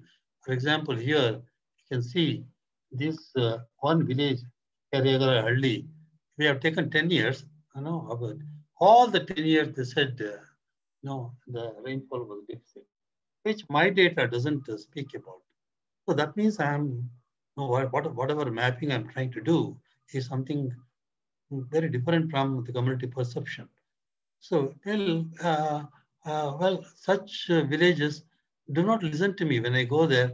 Simply, they turn a deaf ear to me when I'm trying to talk to them. So, for example, here is Dyamavana Haldi. 8 years out of 10 years was a drought year, as experienced by the community. Hydrological drought, again, you can see many of the villages, probably here, all the 10 years, Belagur, they had hydrological drought. So similarly, this Chippinakiri, all the 10 years, they were hydrological drought. Yelladakiri, all the 10 years, hydrological drought. So when they go and say that your hydrological drought is 40%, and when they are experiencing 100%, my risk mapping, risk understanding, somewhere, it is far away from the community perception. It is agricultural drought. Probably there is a big gap between our understanding, the community understanding. See, for example, Kerriagal early, the 10 years, all the 10 years, they had the agricultural drought. So probably what I mean to say is, whatever our present understanding and community, the way community perceive it, there is a gap in that. We need to bridge the gap. That gap can be bridged only by having a sufficient granular data, and which helps us really going very near to the community perception, community problems. Probably whatever we are doing is, whatever we are reaching is a small part of whatever the total population around us. Probably here, just maybe symbolically, I've just given you a picture. Probably a lot more needs to be done. Here, when I say risk mapping, probably the total area, for example, heavy rainfall, inundation, the total area, affected, and crop area affected. So what is the relation between the two? So probably this is one area which I had worked out. Probably there is some, we are trying to bring out the relation between the total area affected as perceived by me and the crop area affected by different means, by field observation and also using remote sensing data product. Unless we have it at a very high granular level, at the village level or land parcel level, it's difficult for me to really, speak about the risk at the community level and all, which can be used by the local self-government. So understanding the water cycle, the regional scale, we do talk about it because finally, at the end of the day, there are many water-related disasters, which Professor Santosh was talking about, and understanding the water cycle. Really, are we really happy with the big scale understanding of the water cycle, or do we need to really understand small water cycles, which is really playing around us? So small water cycle mean it could be a village, it could be small community, it could be a land parcel. So probably we need to do much more to really go to this level. But to my understanding right now, what more needs to be done. So there is an increase in risk vulnerability to disasters. Why? Over the last 2 decades, we do hear many people say that there are losses are increasing, and we attribute it to climate change. At the same time, we do talk about very ambitiously what needs to be done, but how much we have done on the field is the question. No. When we talk to each other, when we sit across, have you worked in activities related to disaster management?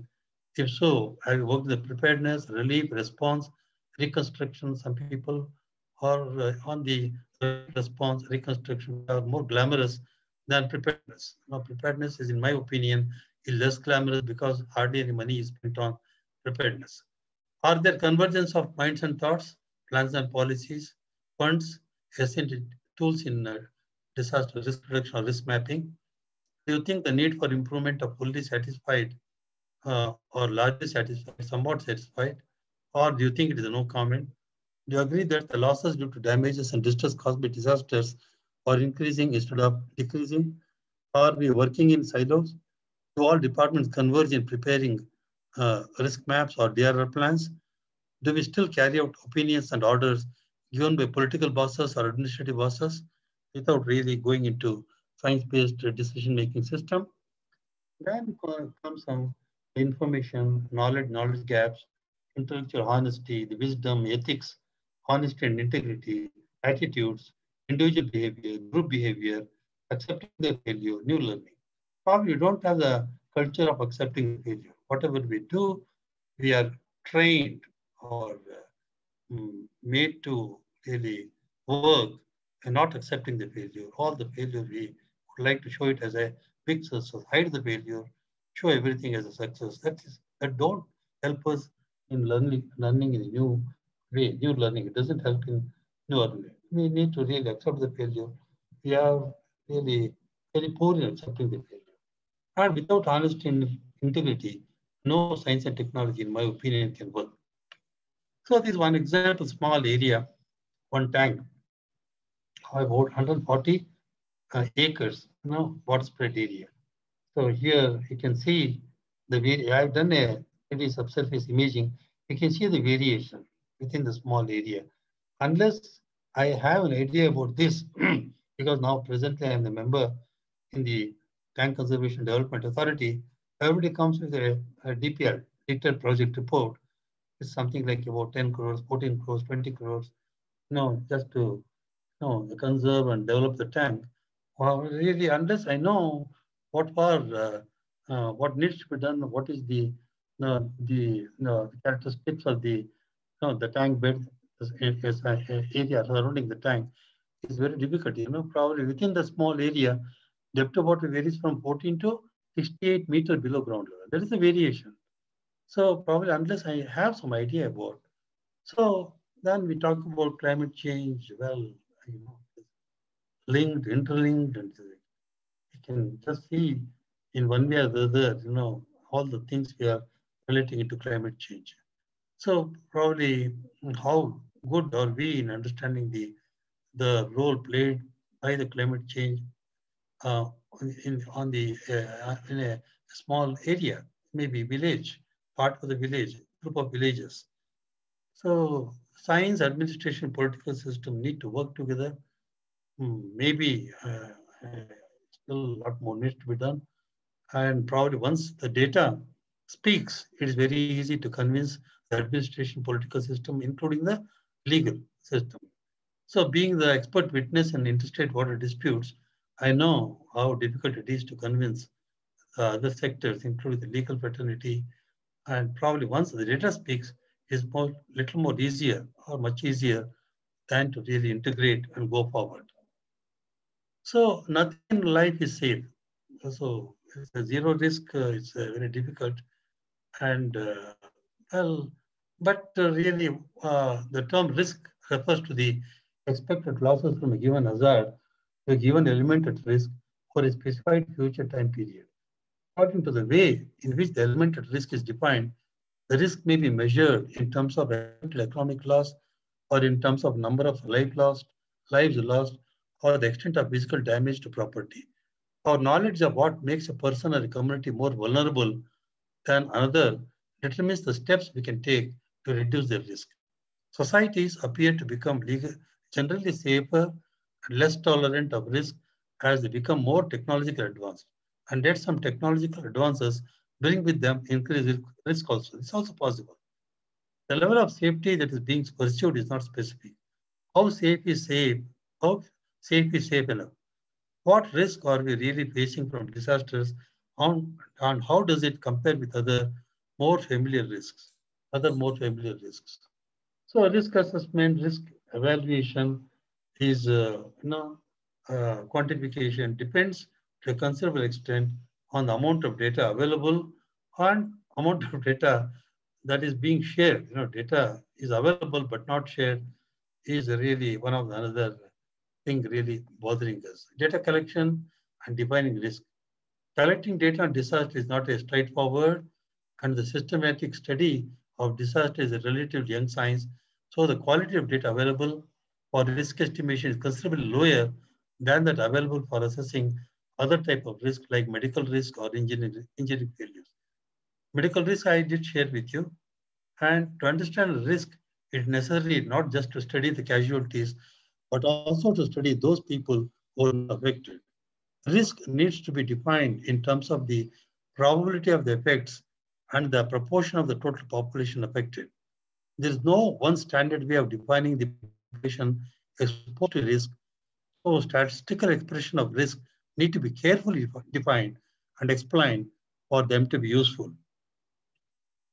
So then there is a comparative risk. When development itself can increase the likelihood of disasters. So, for example, I just talking about an area which experienced a huge landslide. One department, they were more keen on water conservation. They took the JCB, go on digging ponds on the elevated areas, hilltops, in the forest areas, and well, that triggered the landslides. When they started farm ponds, water accumulation, so it caused more seepage and led to the road cuttings using the JCBs. And well, such development activities increase the likelihood of disasters. Industrial development can bring new hazards. The amount which could be lost in a disaster grows as the resources are accumulated. So they're probably here. Does our data collection and risk vulnerability perception has been excellent? So this is a question to be addressed. Many may say yes, who are they? Some may say no, who are they? Do we listen to those who say no? The voice of the people who say no is simply submerged in the voice of the people who say yes.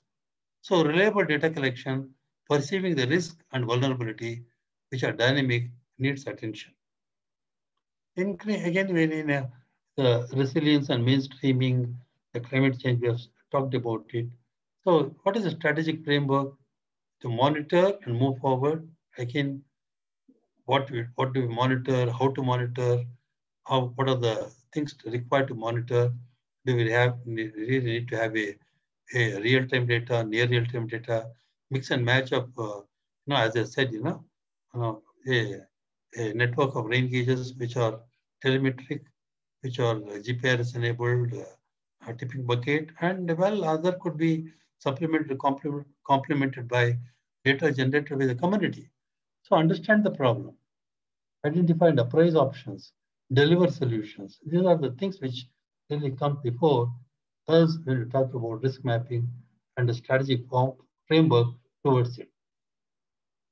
So understanding the problem, the technical briefs to understand the problem, technical briefs to identify and appraise options, technical briefs deliver solutions, and technical briefs monitor move forward. Questions like why, what, how, and interrelationship between the document. There are many documents in the government, among the NGOs, how really we can establish an interrelationship. So one document may not really support the other document which is available to us in a particular area. So when you look at it, how really we can really bring interrelationship between the documents is another question. So in the monitoring, where do we stand? So when I say monitoring the risk could be different, related to different hazards. What needs to be done? How to move forward? So you can just see the right side, the picture, this is the one storm and how much runoff it is generated. We have made a map. You can see how it looks like. So probably it is for a Chitradurga district on a village level data we have taken. We have done the water budgeting. Based on that using the 15 minutes data, the weather data, rainfall data, we could be able to generate a map. And well, this could really help us in narrowing down to the risk mapping and addressing the areas which are really vulnerable to. So understanding the problem, the hazard, risk, vulnerability, exposure, capacity, and the drivers of variability and change, and identify and approach options, how to really identify the options and appraise the options. Can we really sit together and appraise the options available in front of us? How cost effective is it? Is the option practical? How many people will benefit from the implementation?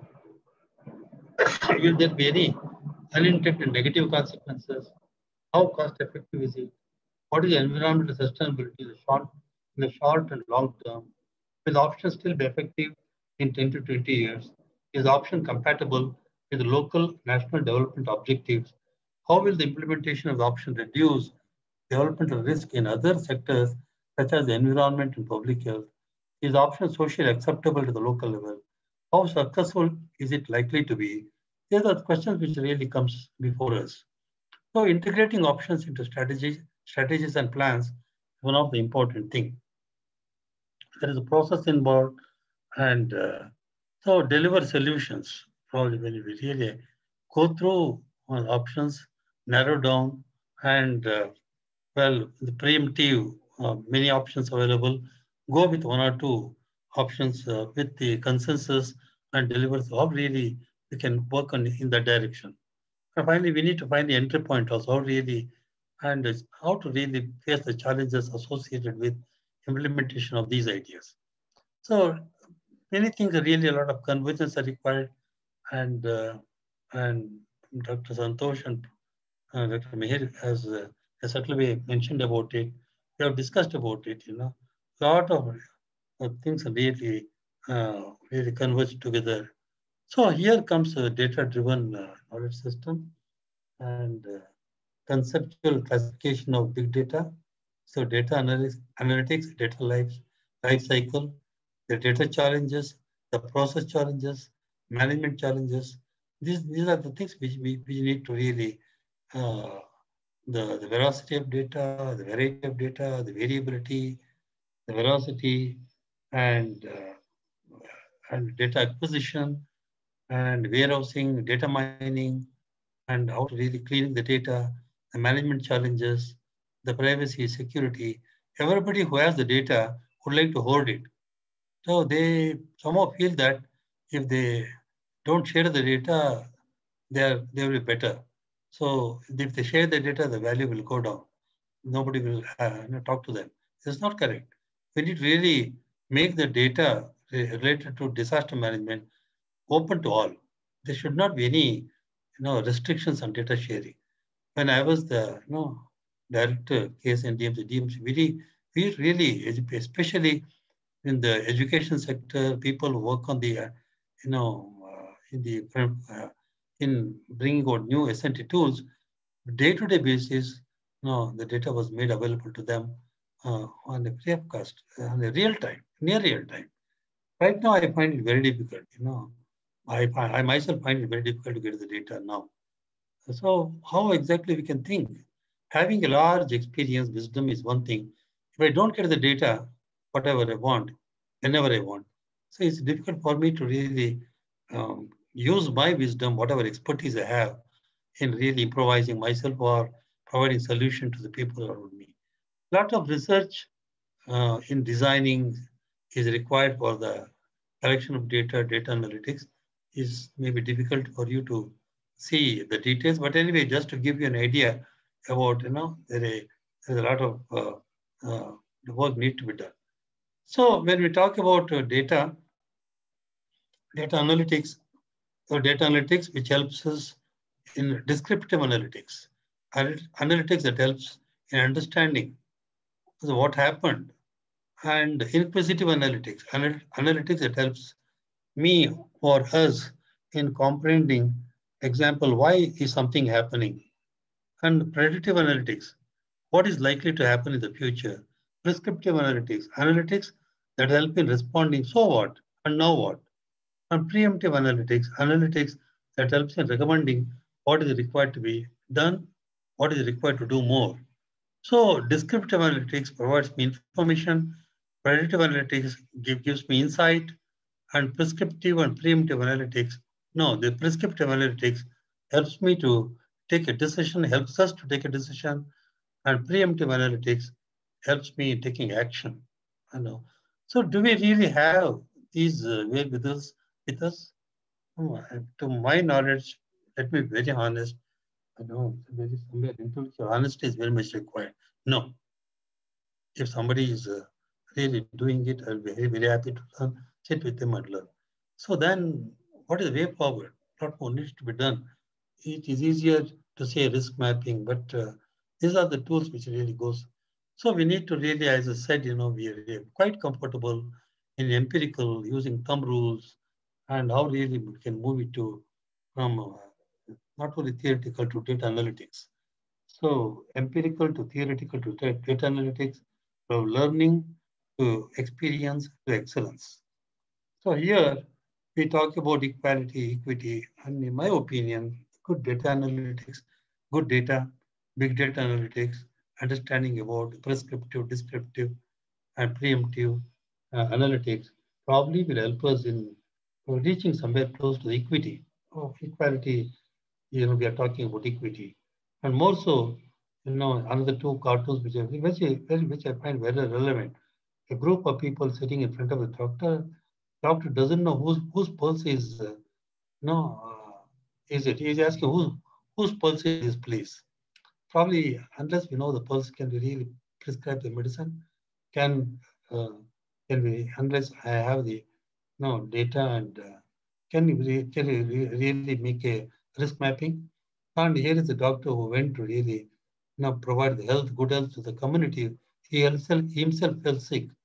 The doctor who came to improve the health of the village, he himself fell sick because the water in the village did not agree with him. So here there are many choices when we talk about risk and risk mapping. But really, once we could really take some of the things which I thought relevant in this present context, make this very, a tightrope walking much more, enjoyable, learning experience excellence. Thank you very much. Thank you very much. This is in, if I want to share Thank you, sir.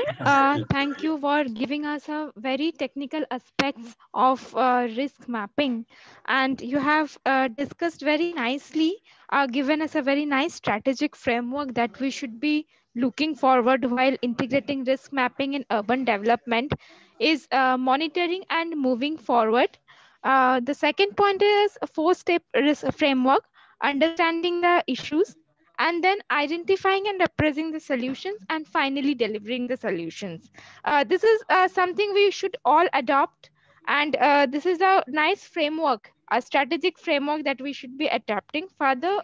You have also discussed on the challenges that we are facing, like data challenges, process challenges, and the management challenges. And finally, you have also talked about the equality and equity in overall. Along with that, in the beginning, we have quite insights about the drought monitoring, and you have shared your experiences. So, and how we can involve the urban local bodies. So, it was really a rich experience, rich learning, listening to you. So now coming to the questions, there are few questions that has come in the chat box. I will like to read that for you. The first question is, do you think that Indian cities are using the state-of-art technologies for disaster mitigation? And what would be your suggestions for minimizing the risk factor, especially in case of natural disasters? Well, I think in a very explicit way, subtle way, I have addressed that issue. Probably most of the cities, probably risk mapping and the municipalities, the local municipalities, the city level, sub-city level. So in a big way, we lack the data, and so we lack understanding of the uh, uh, risk which need to be addressed with the scale at which it desired to be addressed. Yes. Yes, I agree. I think in those areas, the capacity of the local authorities as well as the researchers needs to be developed a little. And further, there is one question where it is asked that are the Indian cities equipped with enough tools for disaster detection and management? And how do we think can improve those techniques and tools for risk mapping and assessment for the Indian cities? And if there are any cost-friendly suggestions, you can always provide with those suggestions. So probably, I in a very subtle way did mention the community participation. Probably a lot of awareness. Now, sometimes community knows much more than us. Probably I just showed you known, known, known, unknown, unknown, unknown, unknown, known. Probably probably that's something message to be, probably when we want to really sit a community, in a group of community, where do we fit in? Is it unknown, unknown, unknown, known? I should be really prepare to sit with them and learn from them. Not that all the time thinking that known, unknown. I know everything and community doesn't know anything. Probably that's where probably sit with them and learn with them. And I just showed you one picture where few bricks, a bottle, and a funnel, and a milk bottle of my grandchildren now is enough for me to measure the rainfall. Hardly any zero cost. Probably probably all these things we can sit together and we can work out. We can work out. The only thing is we need to come together, converge, and yes. Yes, sir. On this point of convergence, there is a question that as citizens, what you think can we do to minimize as the risk as precautions? So maybe 2 or 3 points. I think a very specific 2, 3 points the participant is asking for, so that the citizens themselves can take precautions from natural disasters. So first and foremost thing is uh, in the community or the people who are working with us in various line department. Say, so probably when they looked towards people like people who are providing information on the risk, vulnerability, and the forecast, things like that.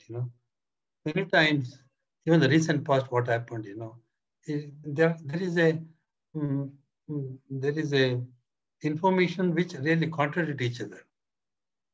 So probably first thing is how really we can converge in providing the information uh, related to the risk and related to disaster.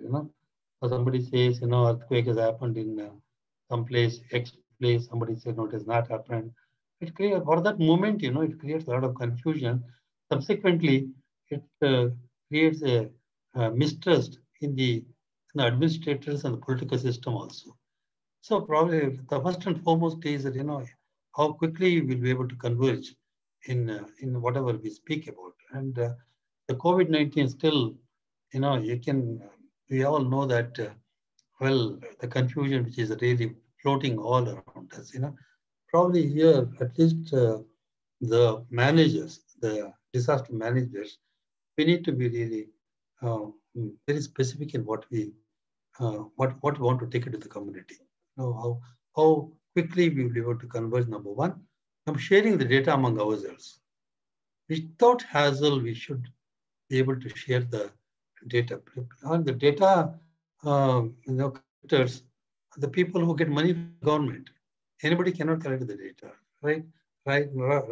And later, third is how exactly we can use the crowdsourcing of the data, and well, it can be done, and it is going on in some parts of the country, and how best we can take it forward, and piloting risk mapping on the few areas, all of us can come together and piloting in few areas, gaining the confidence, and upscaling it to all the other parts of the the municipalities and the cities, things like that. Thank you, sir, for answering so patiently all the queries. I once again thank you for all your insights and the queries that you have answered so patiently. Now we will move forward for the last session of today. So as we are talking from the very beginning that there has been a several aspects of urban development that need to be converged, and we have also talked about the role of local authorities and how those again needs to be converged at a state level. So for our next session, we have Dr. Shekhar L. Kuriakas from Kerala State Disaster Management Authority.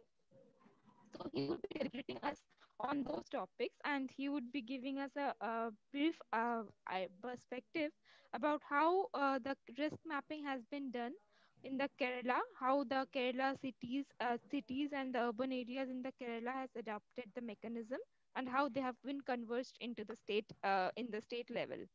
So Dr. Shekhar is presently the member secretary of Kerala SDMA, and he is also the head scientist at the State Emergency Operating Center of Government of Kerala.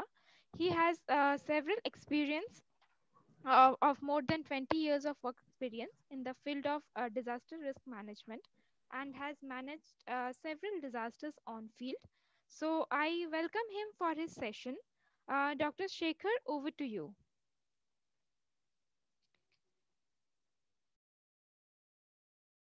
Thank you, Ms. Mohana. I'm Dr. Shekhar here. Thank you for the brief introduction, and happy to see that Prakash sir is also here. I have just posted a little link into the chat box. I hope some of you would have already seen it. This link actually shows where we are in Kerala in terms of local self-government disaster management planning. Kerala in 2019 decided that all its local self-governments should have a DM plan of their own. As part of that, from the State Disaster Management Authority, we prepared a very detailed template. The template can be found here. I'm just going to post that template. I'm just posting all this here so that it helps you more than I start talking. So in here, you can see the various templates of which the local self-government DM plan template is there. The template is not just a template. It also has a very clear guidance document under each chapterization, which tells what has to be done and how it has to be done. We also conducted massive online and offline training programs to capacitate the local self-governments by facilitating them with local resources to conduct this program. So these programs and the lectures are available in this link. This entire process was done collectively by the local self-government department, the Kerala Institute of Local Administration, and Kerala State Disaster Management Authority. Now, in the first link that I have given, you can actually see about 33 different layers of information, which are primarily GIS layers converted into local self-government boundary areas and communicated to the local self-governments on a digital platform. Sir, I think that the link that you're sending it only to the panelists. That is why it's Okay, sure. Sorry, I am going to send it to attendees as well. So this is the link which actually gives you, I'll just type in there so that it is easy for everybody to track. This is the link of maps and LSG plans.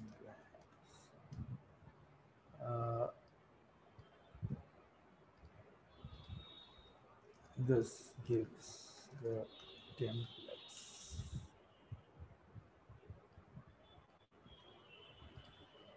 This gives.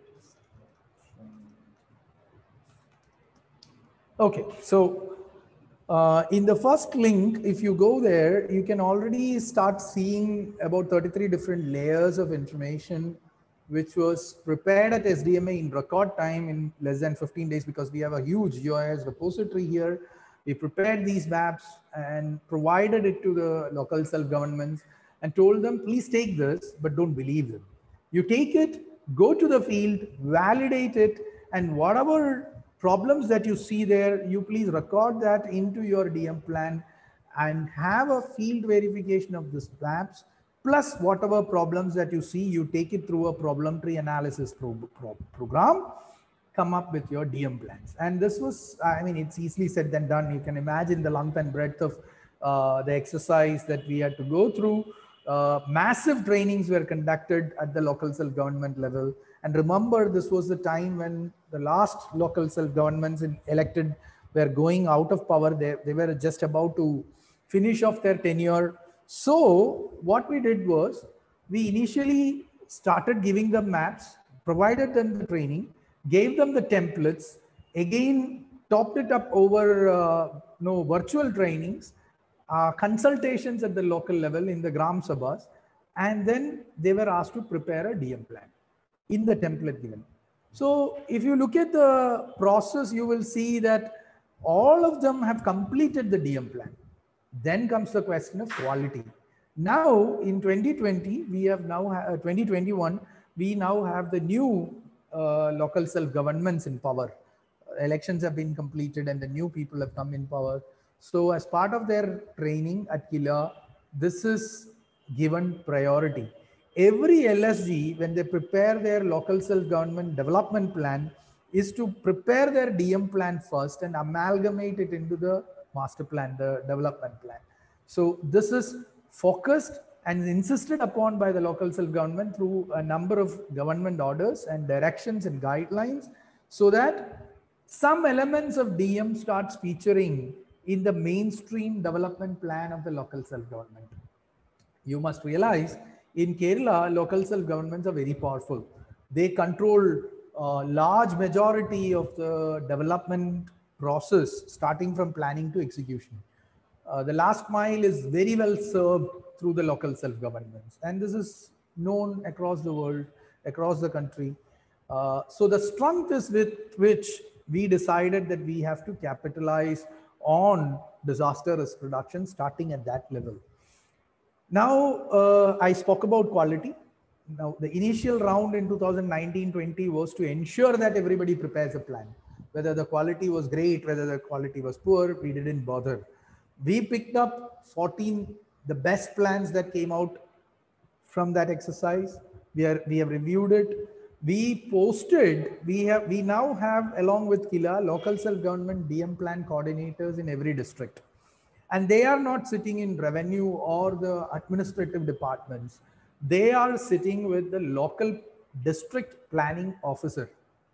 The idea of this is that the district planning officer is the one who gets to see the broader perspective of planning that happens in the district. And he or she is very instrumental in ensuring the mainstreaming of DM plan. So to facilitate them, we have put in one local self-government DM plan coordinator in the district planning officer's office. Interestingly, these district planning officers are also asked to review, the district LSG DM coordinators are asked to review every single one of the DM plans that were prepared in 2019 and 20.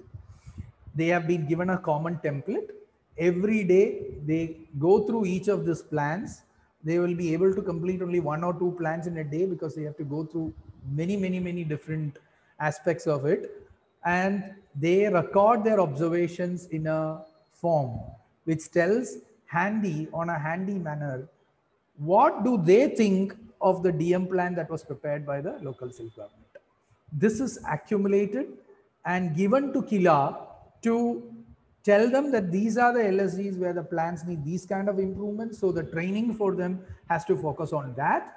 And for these agencies, this is for these local self-governments, these are the plans that are good and they require this kind of training. So this is a complete loop.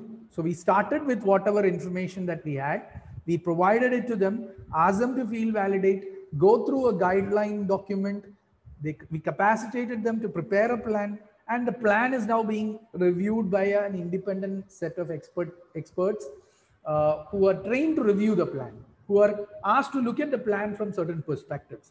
And that review process, whatever results come out of it, is provided to KILA, and KILA augments the training based on that, so that the plans improve in the coming round, because now they are all working on revised master plans, development plans for the local self-governments. So this process is how we decided that the risk-informed planning process at the local self-government will be taken forward.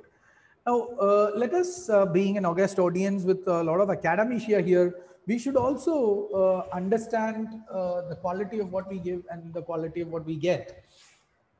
As you all know, the availability of data in the country is by and large limited to 1:50,000 scale, but for certain layers, some information is available in better domains. Now, always when we start such a process, what happens is that we all look for accuracy. It is a egg or a chicken problem.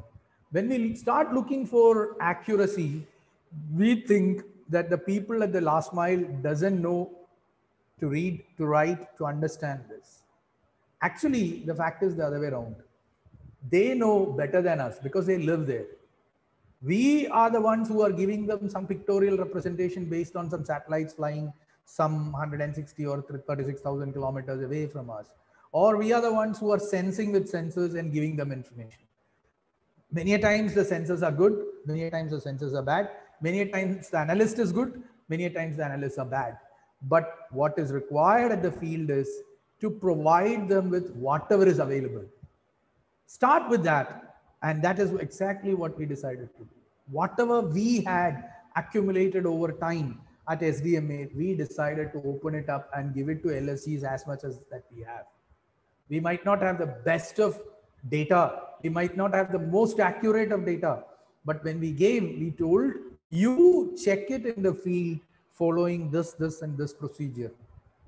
Because ultimately it is not for experts to use it, it is for the local people, the local planners, the local administrators who are to use these data sets, use these maps, use this information that we provide to better their own living. So decentralization of disaster risk reduction is at its heights here.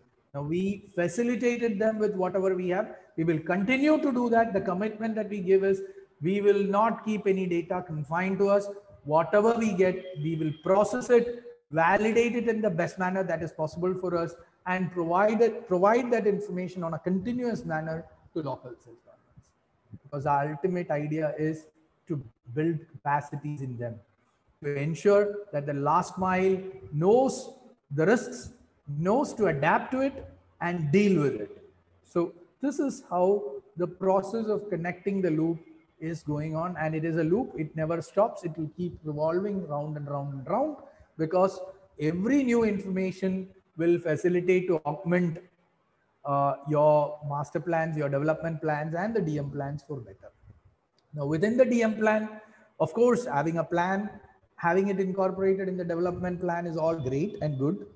But then who is that last mile actor? So the last mile actors are also defined in here. We have a DM committee at the Gram Panchayat level, which is, or the municipality level, which is headed by the elected president or the chairperson. But below that, you need foot soldiers. So we created and trained emergency response teams. These emergency response teams are not civil defense, are not Kerala's unique volunteerism directorate facilitated Sannadha Sena.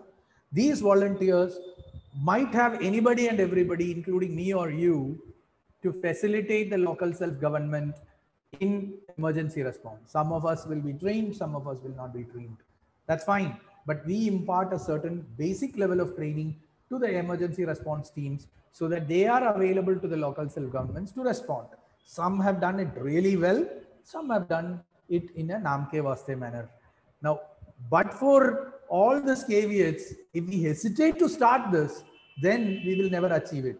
So the bold step that we took was that with whatever data and whatever information available, we will ensure that in the best and the worst possible manner, we will have the plans done. The emergency response teams are 4. We have one for search and rescue, one for early warning, one for camp and shelter management, and crowd management. And these are 4 groups that works in the field who are the foot soldiers of the DM plans. We also are parallelly providing certain policy advices to the local self-government in changing their municipal building rules, their panchayat building rules for disaster risk reduction. The first of it has happened already, wherein in 2017, SDMA had told that no constructions shall be done by obstructing even minor rivulets that are in the plots, and now it has been implemented. Now, if you go there into the municipal building rules and the panchayat building rules of Kerala, you will see that if you obstruct a minor rivulet for a construction, you will be penalized under the DM Act. So this has been mainstreamed. There are also an umpteen number of other recommendations which are provided to LSG department for incorporating into the building rules, and they are in the various stages of implementation. Some of it might get issued as ordinance very soon. Some of it will take some more time to incorporate. But remember, by having just an LSG DM plan at the grassroots level and providing them with risk maps, capacitating them to understand risk and risk-informed planning will not alone suffice. We also have to work in the policy domain to facilitate that these plans have a larger meaning, that these plans are to be statutory in nature and bound with when you develop in a local self-government. So policy level action is also required. Now, thus you see the plan preparation is one aspect, bridging that plan into the master plan, the development plan of the local self-government is the second part. Facilitating it with foot soldiers through the emergency response team is the third part, and ensuring that at the policy level, at the administrative level, sufficient changes are being brought in is another level. For all this to go on, you need commitment from the government. You need political commitment, and that political commitment is what Kerala had. So hence, KSDMA and KILA now has people to review the plan. Hence, KSDMA and KILA had money to conduct this program to begin with. Now, hereafter, we expect that the local self-governments carry it forward in their own shoulders and continuously amalgamate and continue to incorporate it in their process, in their routine development planning process. Mapping, of course, when you speak of disaster management authorities, we are not basically supposed to be doing all the mapping exercise, but we have to have a strong mapping and analytics division. So here in KSDMA in Kerala, we have what is called the risk lab. The risk lab basically assimilates data from different departments, takes in GIS layers that are prepared by other departments, amalgamate it into the geodatabase here, come out with maps that facilitates planning. If you go to our website, you will see the containment zone maps for ages now. Kerala was the first to declare COVID as a disaster in the country. Even before the country notified it, we decided. That's because our risk lab, our analytics team here was able to come up with a recommendation saying that this has to be notified as a disaster. And this process continuously has to happen. So you need an institutional mechanism which backs this up. Without that, it will always be a one-time show. You might have some consultants coming and giving you some good maps, very valid maps, but then when you need to update it, when you want to be incorporating it in the mainstream of administration and management, it will never happen. So creating that institutional framework has to be read along with this. And that's why I confidently said that any data that comes to us, we will hereafter time and again facilitate with improved and bettered maps to the local self-governments. This process requires institutional mechanism. This process requires people, specialized people who are trained to understand what are the local needs are there. So that process requires political will, which we had, and that political will translated into administrative will, and the state executive committee decided that SDMA will be facilitated with it. So this process, yes, is not just about picking up some raw data and mapping it, but this process is about boldly giving out maps, giving out information in open domain and telling that this is what we presently have. Please look at it, examine it, give us feedbacks on what you want to improve on. We will take it forward from there. We will improve upon it. But with this, you start looking at it, incorporating risk information into your development plan. So it's a bold step. Thanks to 2 or 3 stalwarts who led the program. Dr. V. Venu IAS, Dr. Sharda Muralidharan IAS, who's presently the Additional Chief Secretary, Local Self-Government, Dr. Joy Element, who's the Director General KILA.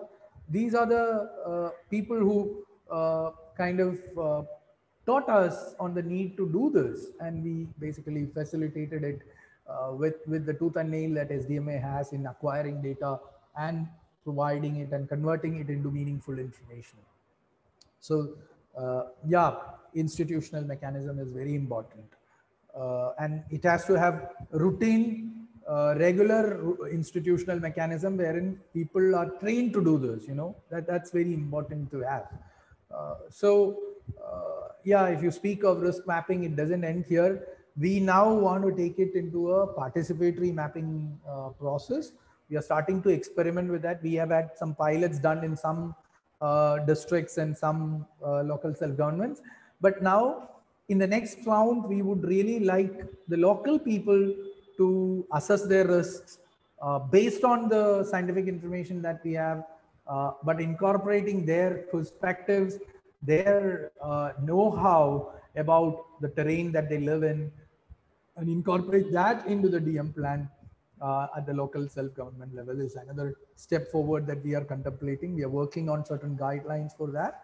All this is done in Malayalam by and large. If you look at this, you will also see that it's all done in local lingua so that it gets local impetus. So that's also very essential in this exercise. So the crux of the story that I want to present here and tell you in the time when you are all to have lunch is don't shy away from giving out what you have. It is only when you start giving out this information that you will get corrective tips, you will get better information, and people will start reacting to it at the grassroots level, because ultimately it is not me or anybody sitting at the desk and doing the planning that has to plan. It is the local people who has to plan for them. It is the local government which has to plan for them. They are the ones to reduce risks. They are the ones to shoulder the responsibility of risk-informed planning. For that, whatever little that we know, we should be open enough to facilitate it to them. So if you go to our website, you will see tremendously large number of maps published online.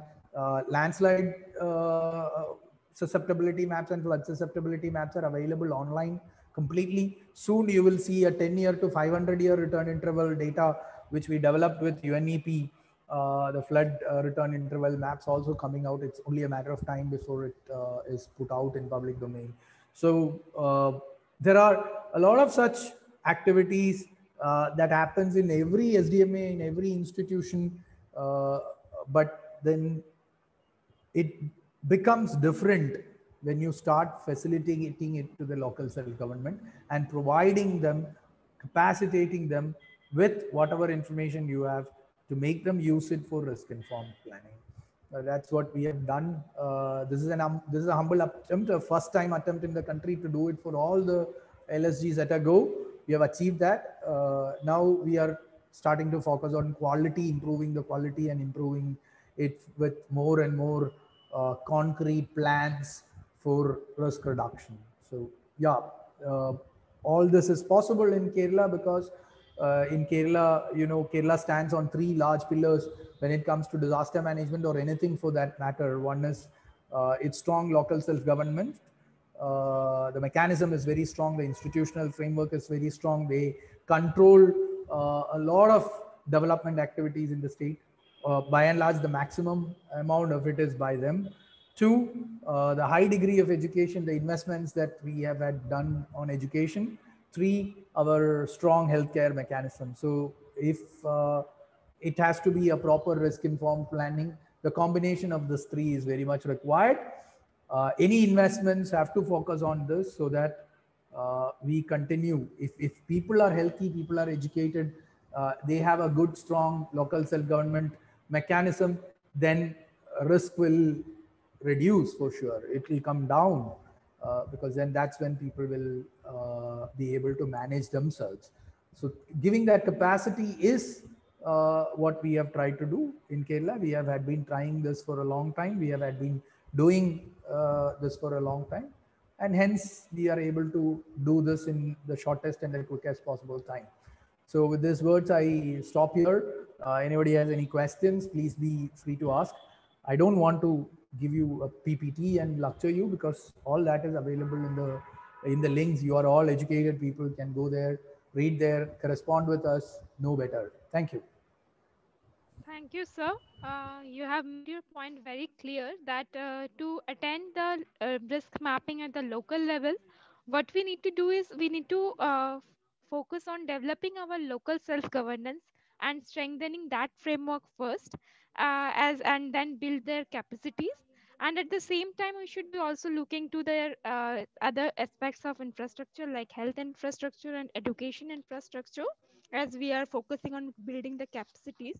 And another point which was really emphasized on your discussion was that the local self-governing bodies in the Kerala has first made the DM plan, then they have went for the development plan. So that is one thing I am sure it should be taken forward in that way, so that the DM plan gets integrated with the developmental practices. Thank you for your comments. So as Sir said, the platform is open for the question and answers. So if any participant has any queries, they can post it over. I will read it over for Dr. Shekhar. Please go ahead. The platform is open now. Mohana, I just want to add here, just a Yes, small sir, point. please.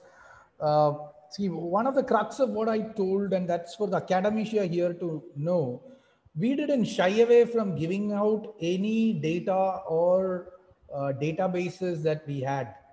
We knew that some of them might not be true to ground, but sitting as academicians or at the apex level of disaster management, we have no other way to validate it.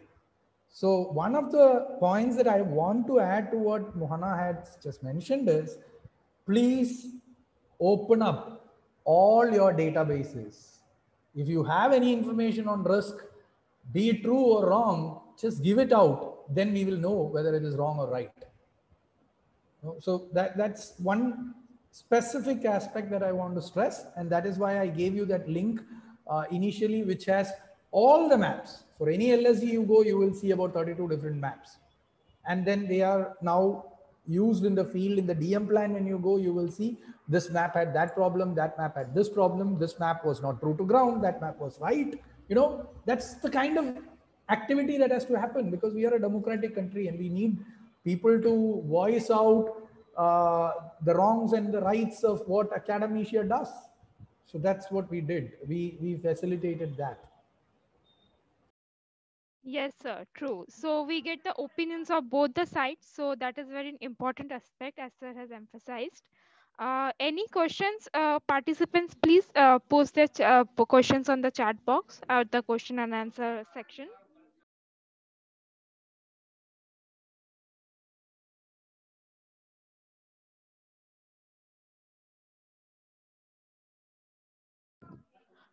Sir, I think all the questions they have right now. We don't have any questions. So if there is any question in the future, if any participant approaches, we will definitely mail all the queries to you. For now, I would conclude today's session. So we give the crux of all the three sessions. Today we had a very holistic understanding of risk mapping, and we also talk about the challenges. And lastly, we have a very successful story of Kerala, where all the local self-governing bodies has implemented the DM plan and is has actively involved in risk-informed mapping. So the first challenges, the first opportunities that has been mentioned by Sri Mihir is that there is a need of public-private partnership in this field, and these opportunities needs to be reviewed. Further, regarding the consideration of a particular framework or working in the silos, it has been recommended that we can all follow the NDMA framework, NDMA recommendation that has been given. So after that, the contextualization of the local areas can be further integrated to that basic framework. Coming to Dr. Prakash's presentation, there needs to be a strong link between science, administration, and politics, political systems. And further, he also suggested a four-step strategic framework that we first have to monitor any disaster, and then only we can move forward. Then the second is understanding those issues and challenges. The third is identifying and appraising solutions. And the fourth is delivering solutions. We also talked about the data challenges, process challenges, and the management challenges. That has been further clarified in Dr. Shekhar's presentation, how they have managed so well in the state of Kerala. So these are all the crux of this today's session.